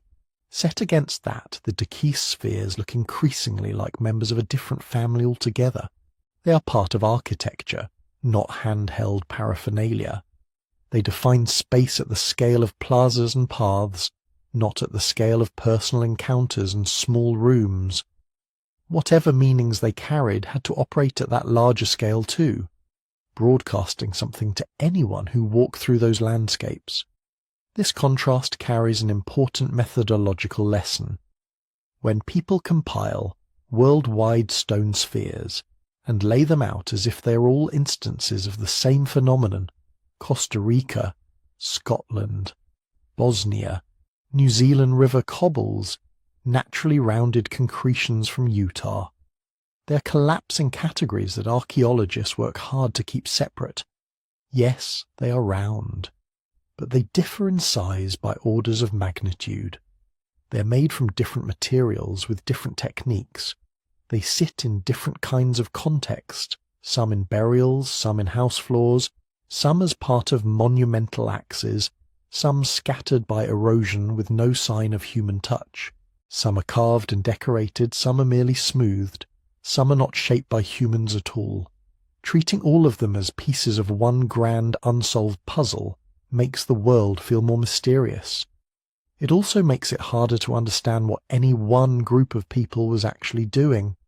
If you assume that a hand-sized carved ball on Orkney and a 3-meter granite sphere in a Costa Rican banana field must share an origin or a function because they are both round, you will almost certainly miss precisely the things that make each one most interesting. The similarity of outline becomes a kind of optical illusion, drawing your attention away from scale, from context, from labour and use. It is much more illuminating and frankly more respectful to the past to turn the problem around. Instead of asking, could all these spheres prove a single missing civilization, you ask, what can we learn by seeing how many different ways humans have put a simple shape to work? In Scotland, the answer seems to be, as intimate, portable objects, saturated with local aesthetic traditions and entangled in small-scale social life. In the Da'Keyse Delta, the answer is closer to, as elements of monumental design, tied to hierarchy and to ideas of ordered space. Same general geometry, totally different registers of human experience. Recognizing that difference helps us keep our feet on the ground when we move on to even more controversial claims, places where round stones have been pulled into arguments not just about lost practices, but about lost continents and secret histories. Bosnia is one of those places where this distinction between similar outline and same phenomenon really matters. If you search for stone spheres online, you'll very quickly bump into photos from a forest in central Bosnia and Herzegovina. Rounded boulders lying among tree roots, some half-buried, some apparently freestanding. They look, at first glance, unnervingly like the Costa Rican spheres dropped into a European woodland. Because of that, they've become a magnet for tourists, for people genuinely curious about geology, and also for claims about lost civilizations, hidden energies, even ancient planetary catastrophes. The spheres are often folded into the same narratives that talk about Bosnian pyramids and secret tunnels, presented as further proof that mainstream archaeology is missing something vast. The reality, as usual, is quieter and more complicated. First, what are we actually looking at? Bosnia does have rounded stones in its river valleys and hillsides. Some of them are surprisingly regular. A few are large enough that standing next to them, you feel a faint echo of that Costa Rican effect, a sense of deliberate form intruding on an otherwise irregular landscape. But Bosnia is also a geologically active region. Layers of sandstone, conglomerate, and other sediments have been compressed, fractured, and soaked in mineral-rich water for a very long time. Under those conditions, nature has multiple ways of making round things that have nothing to do with human hands. Concretions, lumps of mineral cement that grow inside softer rock, can start as vaguely rounded blobs and, over hundreds of thousands of years, become remarkably spherical as minerals precipitate layer by layer around a central core. Think of it as geology's slow-motion version of a pearl. In some formations you get what geologists call spheroidal weathering. Blocks of rock, exposed to air and water, peel and shed corners over time. Edges get rounded off, layers flake away, and what started as a jagged chunk can, given long enough, end up looking almost like a ball. In rivers, strong currents roll stones along the bed, grinding them against other rocks. Sharp angles get knocked off. Over years and centuries, the most resistant pieces can evolve from blocks into cobbles, then into fairly smooth ovals or spheres. None of these processes require intention, or tools, or planning. They just require water, time, and rock of the right composition. So when someone points at a stone in Bosnia and says, "It's round, therefore it must be carved," that's not enough. Roundness by itself is not a smoking gun. It's a starting point. If you want to make the case that a particular Bosnian sphere is artificial, that a human took a natural stone and deliberately shaped it further, you need a different kind of evidence. You would look for clear, systematic modification of the surface.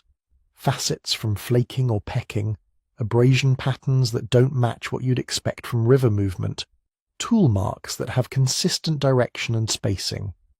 You might look for a prepared base under the stone, something to keep it from rolling, especially if it's sitting on a slope. You'd ask whether multiple spheres share the same size and finish, beyond what geology would easily produce.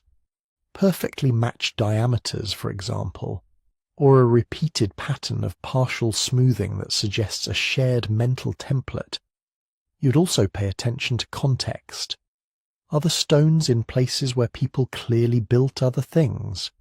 Are they associated with walls, mounds, terraces, pathways, or foundations? Do you find artifacts, pottery, tools, bones, charcoal, right next to them, in undisturbed layers that can be dated and tied to a particular culture? Or are they scattered loosely across a hillside mixed with other boulders, with no obvious pattern and no trace of long-term human activity around them? With the Diki spheres, the argument for human carving is robust because multiple lines of evidence converge. We find spheres sitting on prepared platforms. We see them edging plazas, flanking alignments, grouped by size. We can match tool marks on unfinished or broken examples to known pecking techniques. We have radiocarbon dates from architectural contexts in which they were clearly integrated. That is what convincing evidence looks like. Not one detail, but a web. With the Bosnian stones, that web is much more fragile.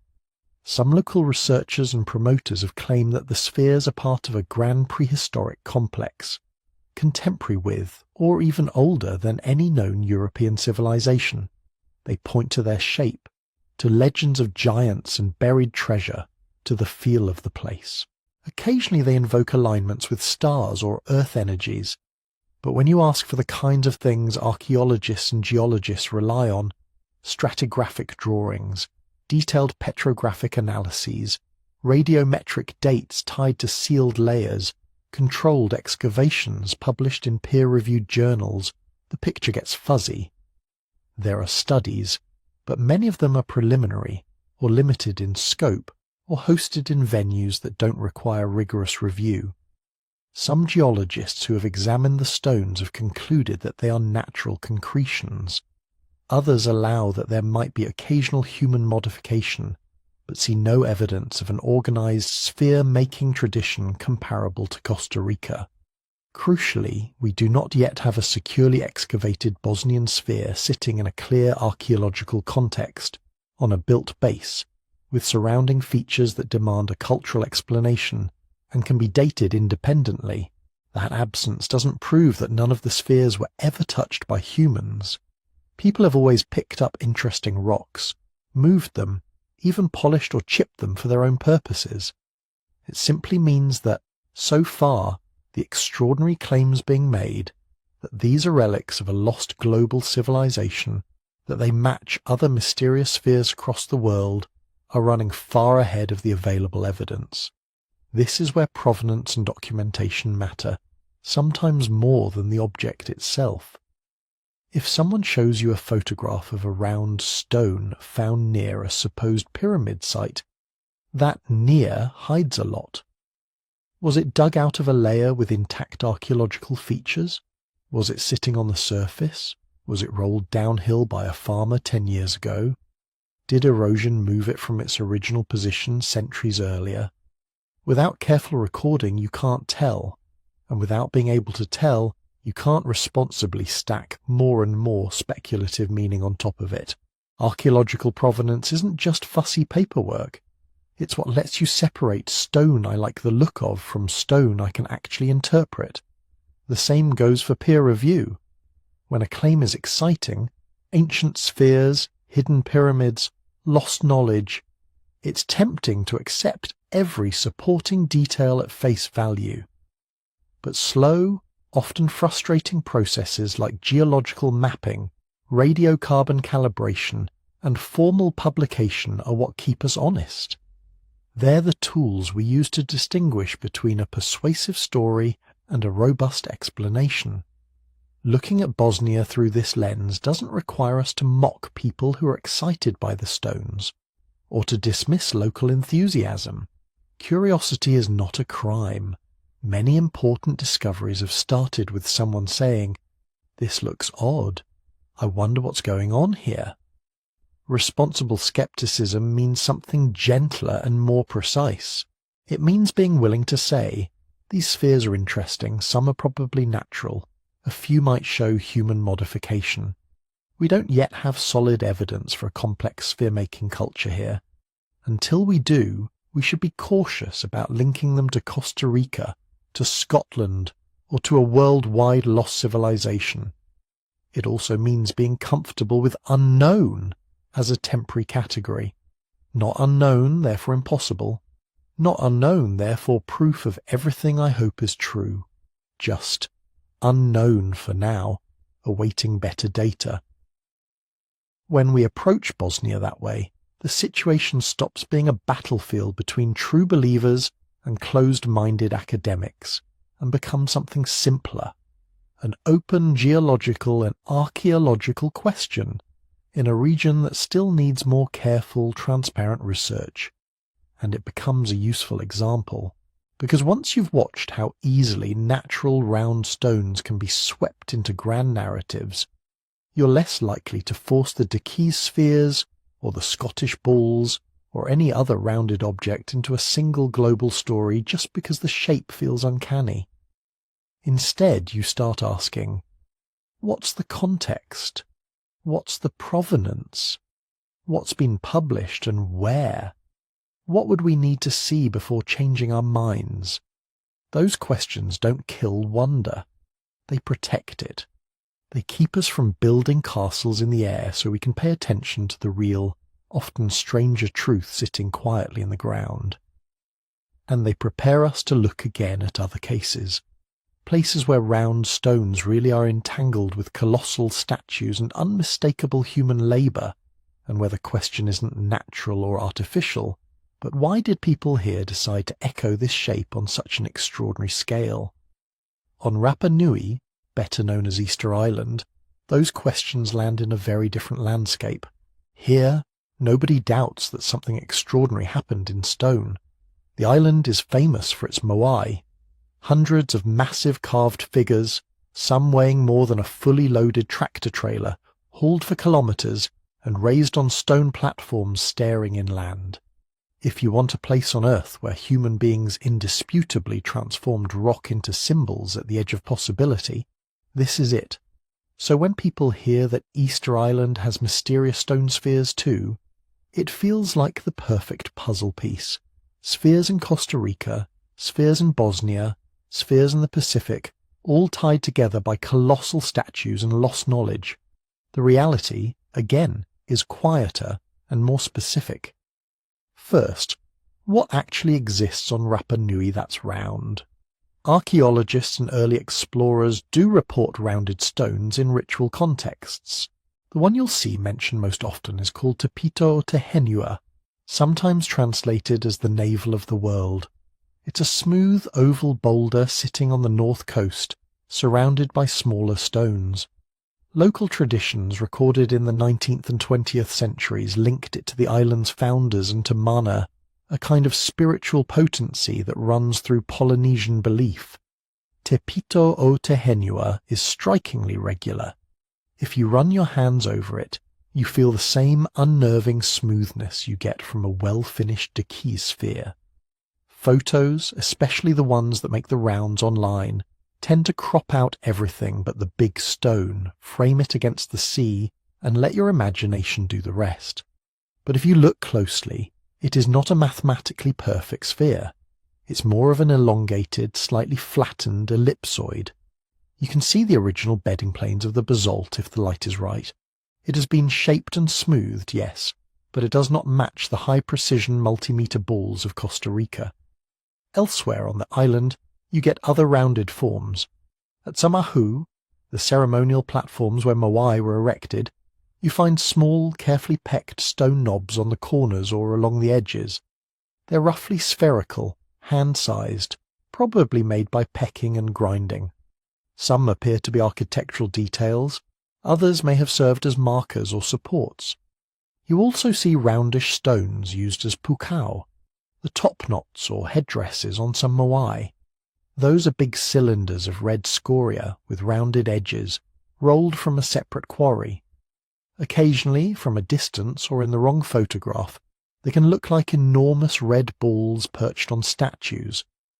And finally, scattered across the landscape, there are naturally rounded boulders, lava bombs from ancient eruptions or blocks smoothed by weathering, that early Rapa Nui people may have noticed, moved or incorporated into structures. So there is a spectrum, from completely natural rounded rocks, through minimally modified boulders with symbolic rolls, up to deliberately shaped, carefully positioned objects like Te Pito o Te Henua and small carved knobs. But what there is not, as far as the archaeological record shows, is a systematic tradition of carving freestanding, high-precision stone spheres comparable to the Dikis tradition. No alignments of dozens of perfect balls marching across fields, no quarries full of partially finished globes, no evidence that make a separate perfect sphere was a major artistic or ritual goal. What Easter Island does show us powerfully is that a society can organize astonishing amounts of labor in stone. Polynesian cultures in general and Rapa Nui in particular were experts at this. Across the Pacific you see marae and heiau, stone platforms and temples, fish ponds built of fitted rock, roadways paved with slabs, and in some islands upright stones and carved figures that mark sacred spaces and genealogies. On Rapa Nui, that stoneworking tradition collided with volcanic geology in a very specific way. The island offered tool-grade basalt and relatively soft tuff that could be quarried and shaped into statues. Over generations, lineages competed to erect larger and more impressive moai on more elaborate platforms. They mobilized teams of workers to cut, move, and raise these monoliths, using ropes, levers, sleds, and sheer coordination. This is not speculation. We can see the quarries at Rano Raraku, with unfinished moai still attached to the bedrock. We can trace roads and ramps worn by hauling. We can date wood charcoal and pollen in the sediments to understand when major building phases occurred. And within this dense world of statues and platforms and stone-paved ritual spaces, smaller features, like a single smoothed boulder, can easily be swept into larger stories. Te Pito o Te Henua is a good example. At some point, that stone was selected, moved, and placed carefully near an ahu. Later traditions imbued it with meaning, an object of power, perhaps a fragment brought from the homeland of the first settlers, perhaps a focal point for rituals connected to navigation or fertility. Its roundness became part of that meaning, echoing ideas of centre, origin and wholeness. Centuries after those traditions began, European visitors arrived with their own expectations. They collected stories selectively, sometimes mistranslating, sometimes simplifying complex ideas into neat quotes. In the 20th and 21st centuries, tourist brochures and internet posts shortened things further. The navel of the world became a magical perfect sphere from which compasses go crazy, and then proof of a global network of sphere makers. Some of those claims are just embroidered legend. Compasses can behave oddly near strongly magnetized rocks, but controlled measurements around Tepito or Tehenua have not revealed anything uniquely dramatic. The stone shape is unusual but not inexplicable in terms of human carving plus natural smoothing.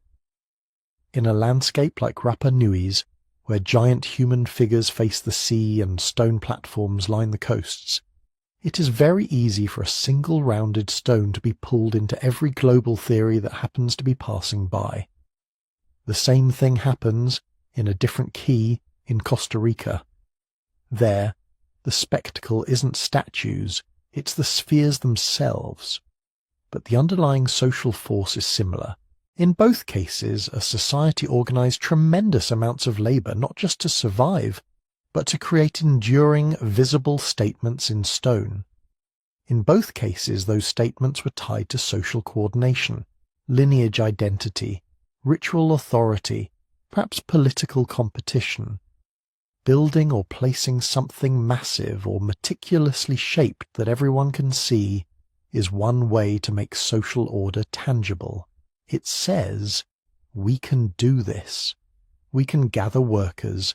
We can feed them. We can maintain the knowledge needed to quarry, shape and move heavy rock precisely. With the Diki spheres, the spectacle is in the geometric perfection and the repetition. Dozens of near-perfect globes dotting plazas and ridge lines. On Rapa Nui, the spectacle is in verticality and posture, ranks of elongated heads and torsos, balanced on carefully engineered platforms, wearing red top knots. In both places, round or rounded stones show up inside larger projects. Pukao are rolled and lifted onto statues. Corner knobs give platforms a finished, almost decorative touch. A smoothed boulder becomes the island's symbolic centre. These echo smaller scale uses of round stones elsewhere in Polynesia, where cobbles define sacred precincts, or mark important spots on trails and shorelines. If you step back, you can see how easy it is, once the internet is involved, to connect these echoes into a supposed global pattern. Spheres in Costa Rica, balls in Scotland, rounded boulders in Bosnia, a smoothed navel stone on a Pacific island. Taken as thumbnails on a screen, stripped of context, they look like variations of one mysterious theme. But when we look more carefully, the similarities loosen. Different materials, different techniques, different scales, different dates, sometimes separated by thousands of years. Different meanings woven into local mythologies and political histories. What links Rapa Nui to Costa Rica is not a secret brotherhood of sphere makers. It's that in both places human communities turned hard stone into social tools, objects that required coordination to create, and that, once made, helped coordinate people in turn. Those tools could be bodies with faces 10 meters high, or near-perfect globes a meter across. They could be corner knobs you'd only notice if you walked right past the platform, or a single smoothed boulder that stories call the centre of the world. Seen that way, Easter Island doesn't solve the mystery of the Dickospheres, and the Dickospheres don't explain Easter Island. Each tradition has its own internal logic. What they do together is remind us that when we talk about stone, we're talking about more than geology and craftsmanship.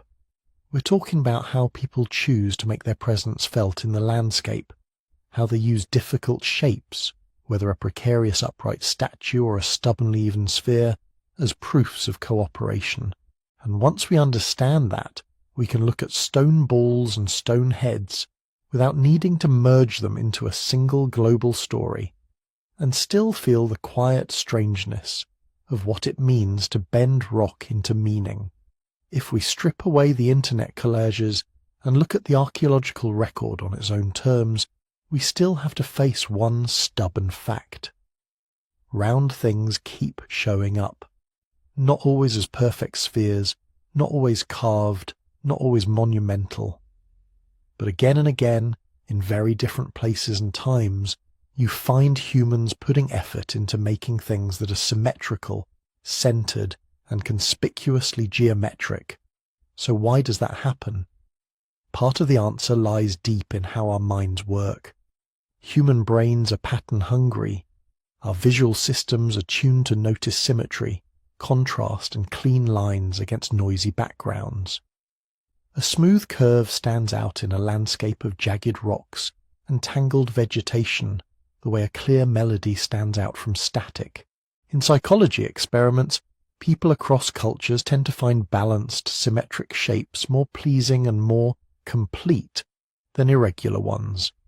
Simple geometric forms, circles, squares, triangles, are easier to remember and to agree on. Make it round is a clearer instruction than make it sort of like that one rock we saw 3 days ago. So when people in the Dikis Delta, or in Neolithic Scotland, or on some hill in Bosnia decided to mark a place, or invest labour in something that would last, it's not surprising that many of them gravitated toward clean geometry.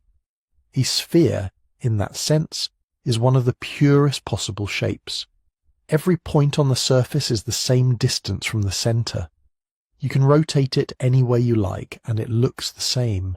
It doesn't have a front or a back, a left or a right. That's not just mathematically elegant, it's symbolically useful. If you want an object to stand for wholeness, or the world, or completeness, a round stone is a ready-made metaphor. You don't need calculus to feel that. A child rolling a ball in the dust gets the idea.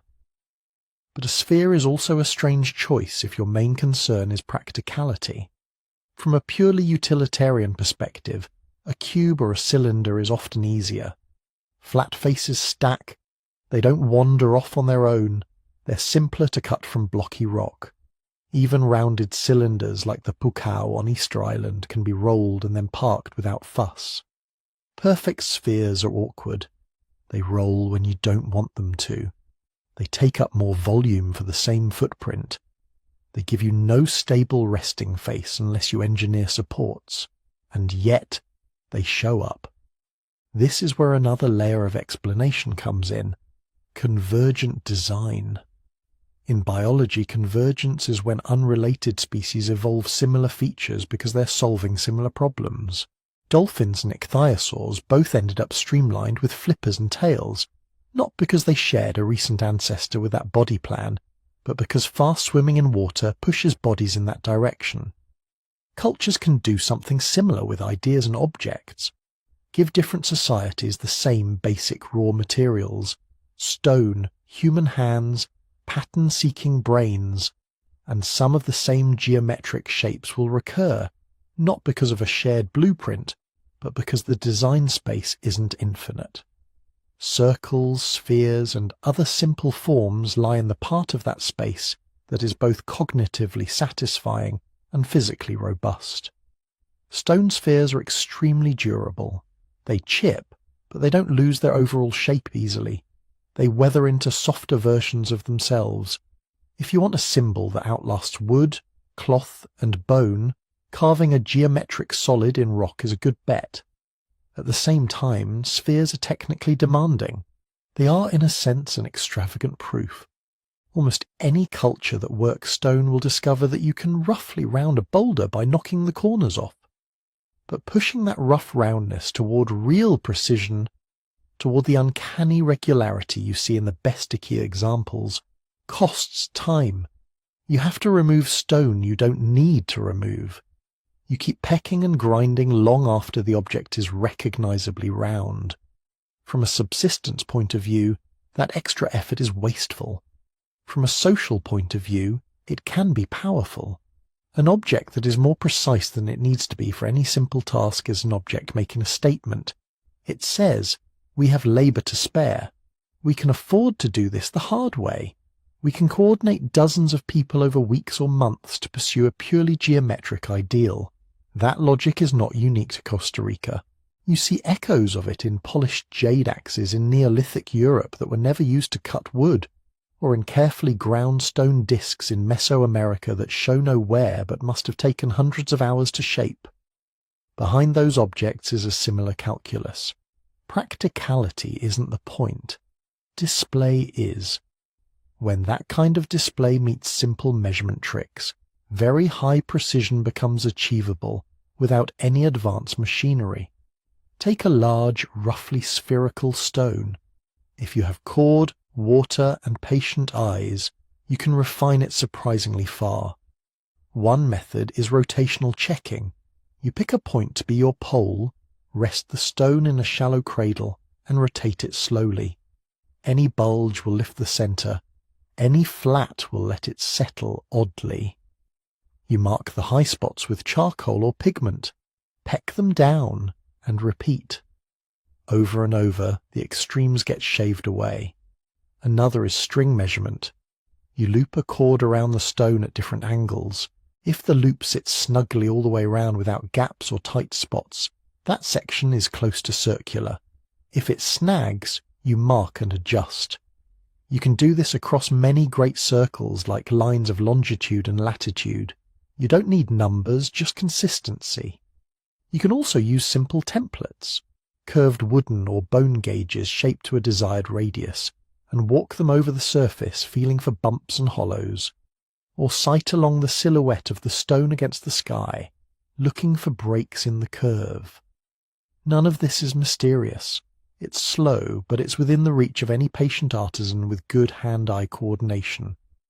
Given enough repetitions, error shrinks. The Dikis sphere makers didn't have to know geometry as a written science. They embodied it as a craft. Once you appreciate that, the social side of the story comes into sharper focus. Imagine a village in the Dikis Delta deciding to commission a new sphere for its main plaza. That decision sets a lot of subtle processes in motion. You're not just making an object. You're organizing quarrying teams to cut or select a suitable blank.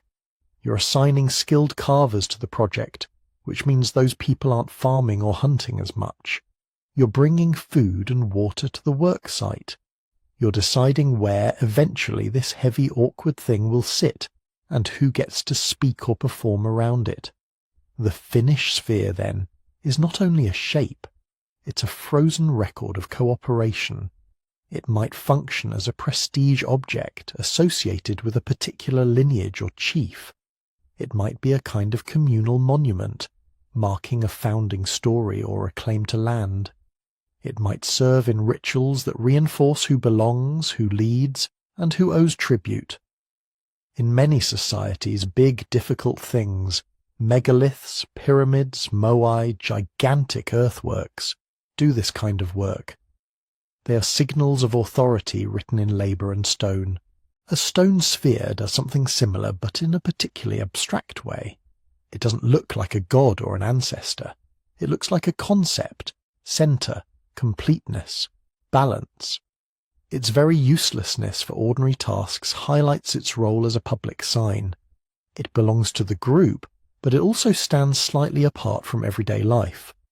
And here we come back to the global collages. Because these shapes feel so fundamental, it's tempting to take the next step and say, maybe they're not independent at all. Maybe the Dikis spheres, the Scottish carved balls, the Bosnian boulders, the smooth stones of distant islands, all trace back to a single civilization, now lost, that seeded the idea of the stone sphere around the world. This is a powerful story. It satisfies our desire for connection and for a hidden layer beneath scattered facts. It's not impossible in the logical sense. People have been crossing water and exchanging ideas for a very long time, but if we ask what the evidence supports, it starts to fray. The known stone spheres and sphere-like traditions are separated by vast distances, by different raw materials and by big gaps in time. The Costa Rican spheres cluster mainly in the 1st and early 2nd millennium CE. The Scottish carved balls belong to the late Neolithic, around 3000 to 2500 BCE. The supposed Bosnian spheres have mixed origins, many of them natural. Other rounded ritual stones elsewhere can be centuries or millennia apart again. We don't see a continuous chain of transmission or shared iconography riding along with the shape. We don't see matching tool traditions, matching myths, or a trail of intermediate sites knitting these practices together into a single cultural horizon.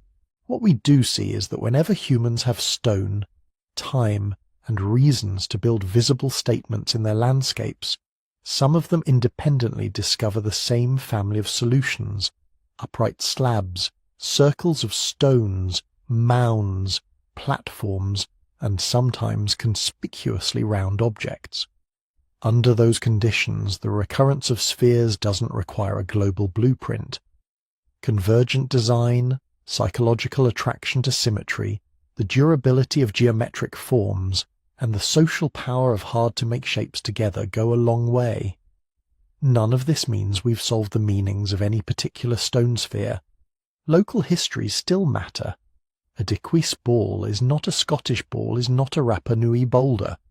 Each carries its own stories, many of them now only faintly echoed in oral tradition or ground into dust by time. But when we put them side by side, we don't have to choose between random coincidence and secret supercivilization. There's a middle ground in which human minds, facing similar broad challenges, sometimes reach for the same elegant shapes, and then load them with very different local meanings. And it's in that middle ground that the mystery of the Diquis spheres becomes more, not less, interesting.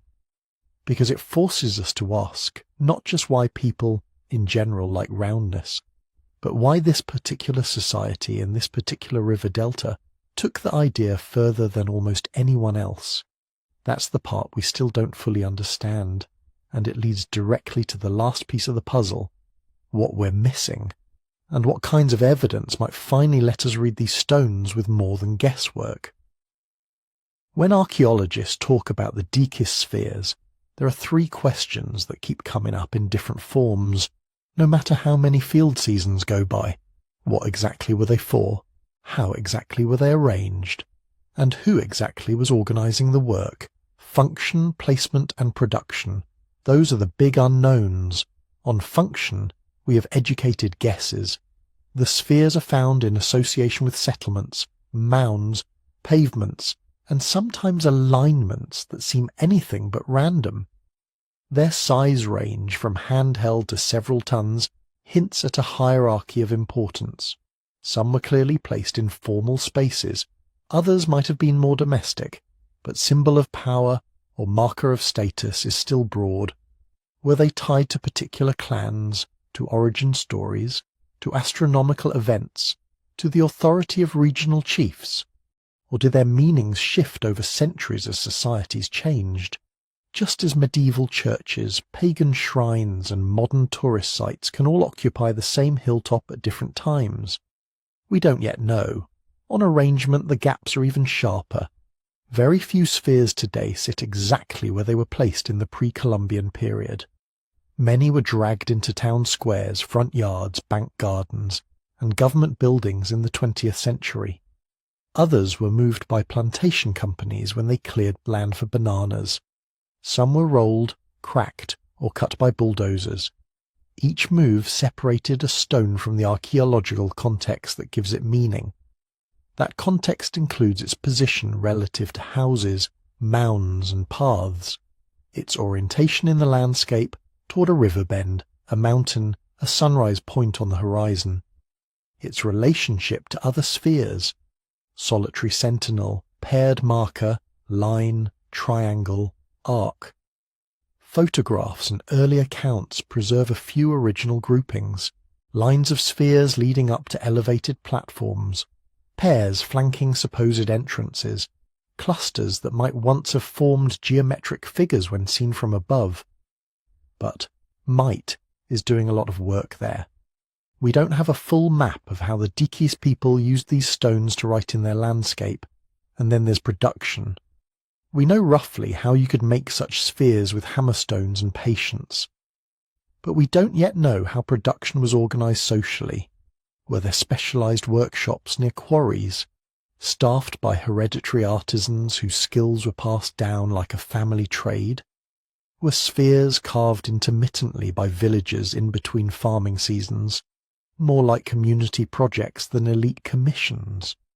Were different regions producing slightly different styles, with preferences that we haven't yet teased apart because the best comparative data was destroyed before anyone mapped it? These are the kinds of questions that turn a neat object into a social system. Right now, our answers are thin. If there's good news, it's that we're not entirely helpless. There are tools, literal and figurative, that could sharpen the picture if we use them carefully and if we protect what's left. One of the most promising areas is remote sensing. Modern techniques like LiDAR, laser scanning from aircraft, can strip away forest canopy in the data and reveal subtle ground features, low mounds, old causeways, terraces, and possible building platforms that are almost invisible at eye level under vegetation. In parts of Costa Rica, LiDAR has already begun to show hidden pre-Columbian landscapes, gridded fields, rectilinear earthworks, and patterns that look more like organised town planning than scattered hamlets. When you overlay known sphere locations onto those reconstructions, you can start asking more precise questions. Do spheres cluster along processional routes? Do they frame plazas that were once ringed with houses? Do they mark boundaries between fields and sacred spaces? Are their positions tied to sight lines of particular mountains or to dry season sunrise points? None of this answers function directly, but it constrains the possibilities. A stone that consistently anchors the same place in a settlement plan across centuries is probably more than a random ornament. Ground surveys still matter here. People walking slowly with notebooks, GPS units, and total stations, recording the exact position and elevation of each sphere, each shard of pottery, each patch of altered soil. That patient mapping work turns individual finds into patterns.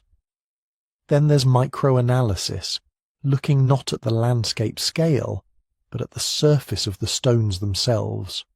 Under magnification, even a seemingly smooth sphere tells a story.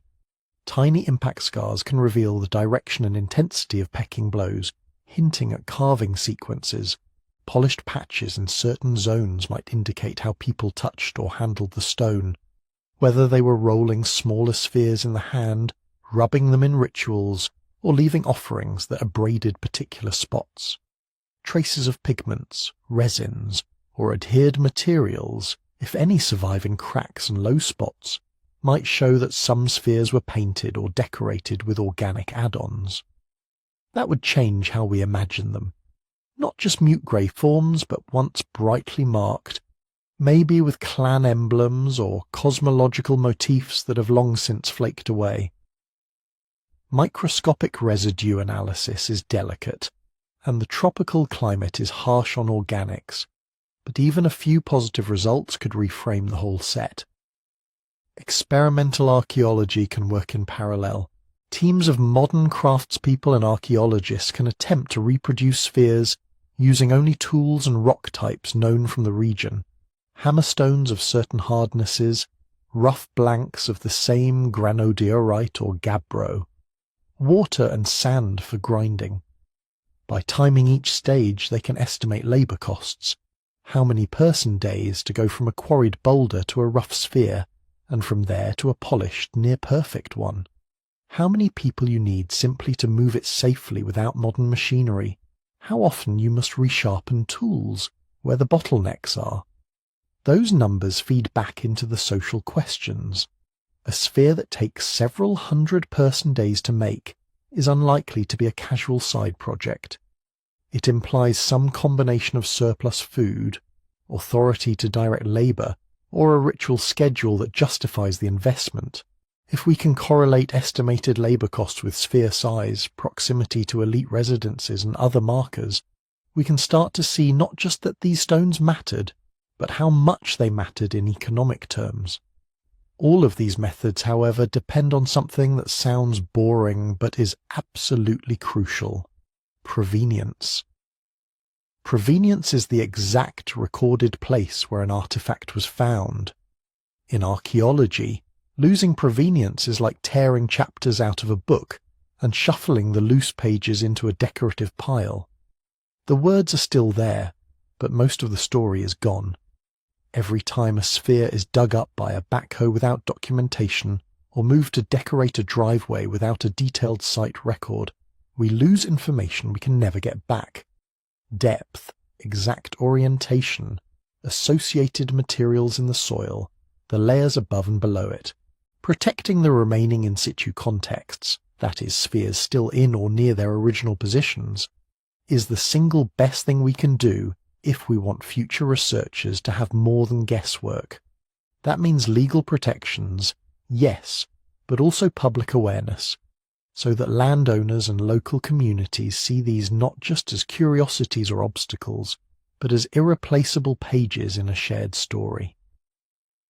Before we go further, this is also a good place to mention something quietly related to that long view of the past.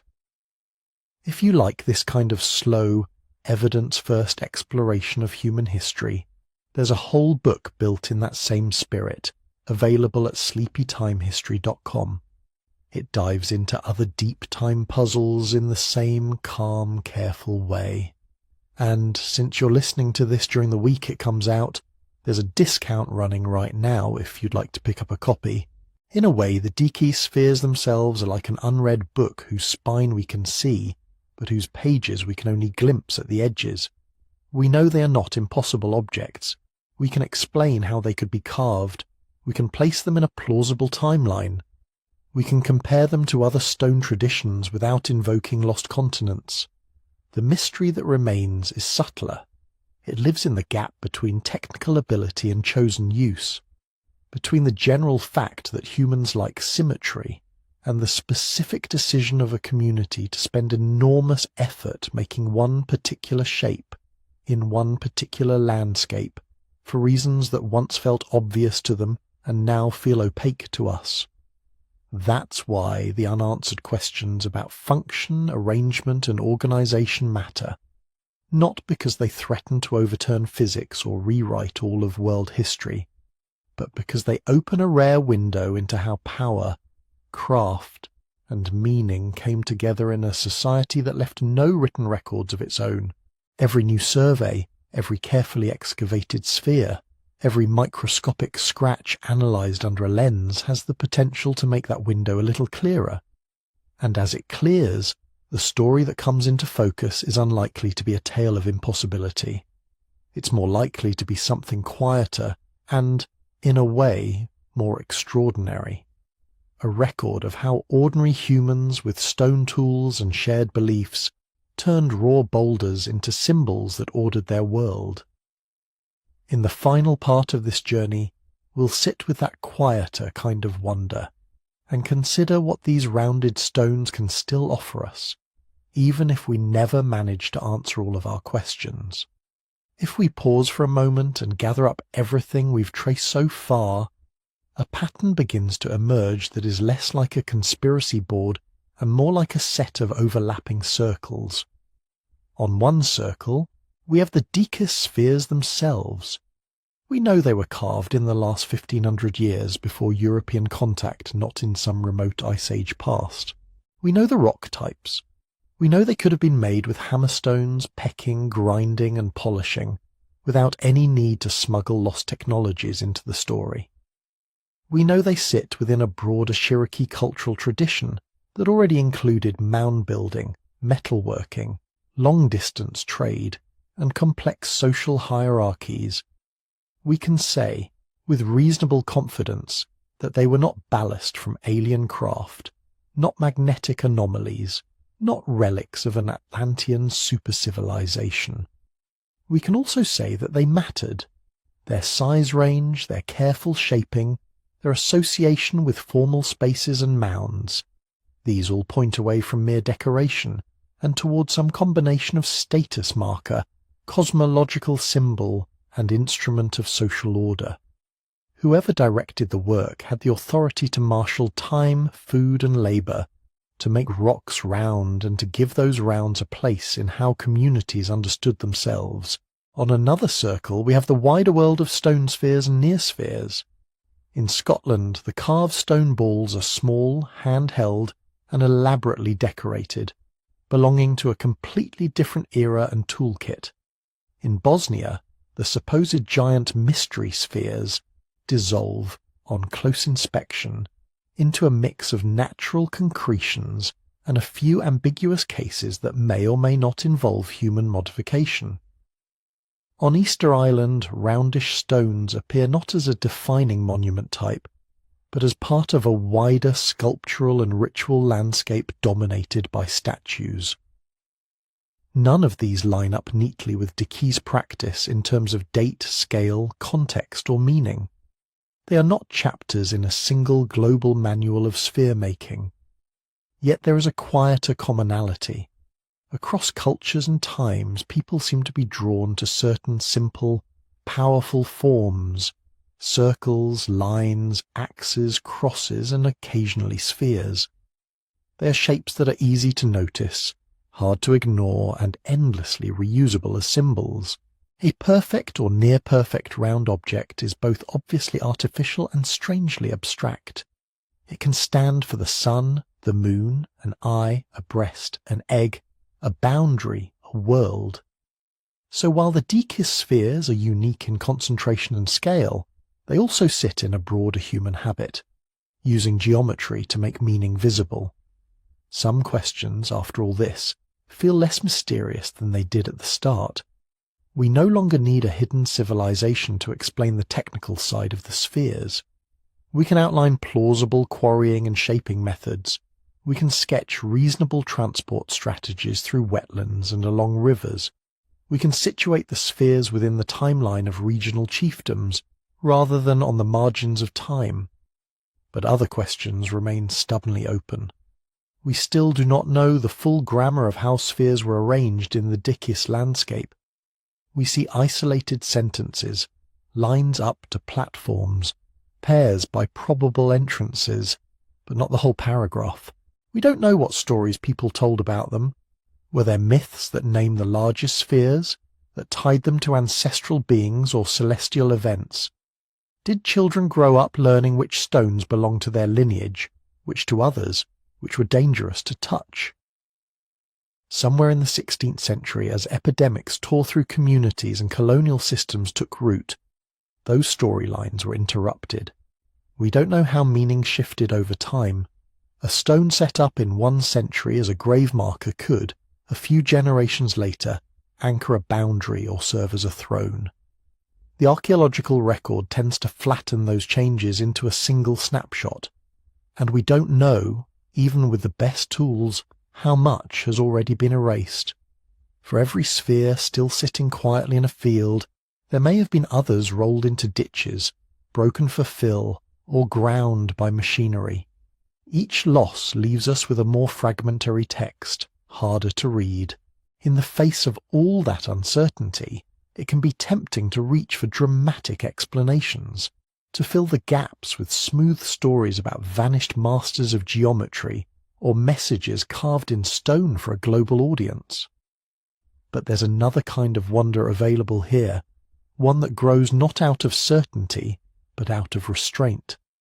It's the wonder of realizing that ordinary humans, in a particular corner of what is now Costa Rica, chose to anchor their world in something as unassuming as shaped rock, that they invested their labour and imagination into rounding boulders that no longer speak our language, but still hold their place in the ground with quiet insistence. It's the wonder of seeing how far careful evidence can take us, through dates, tool marks, labour estimates, landscape analysis, and where it stops.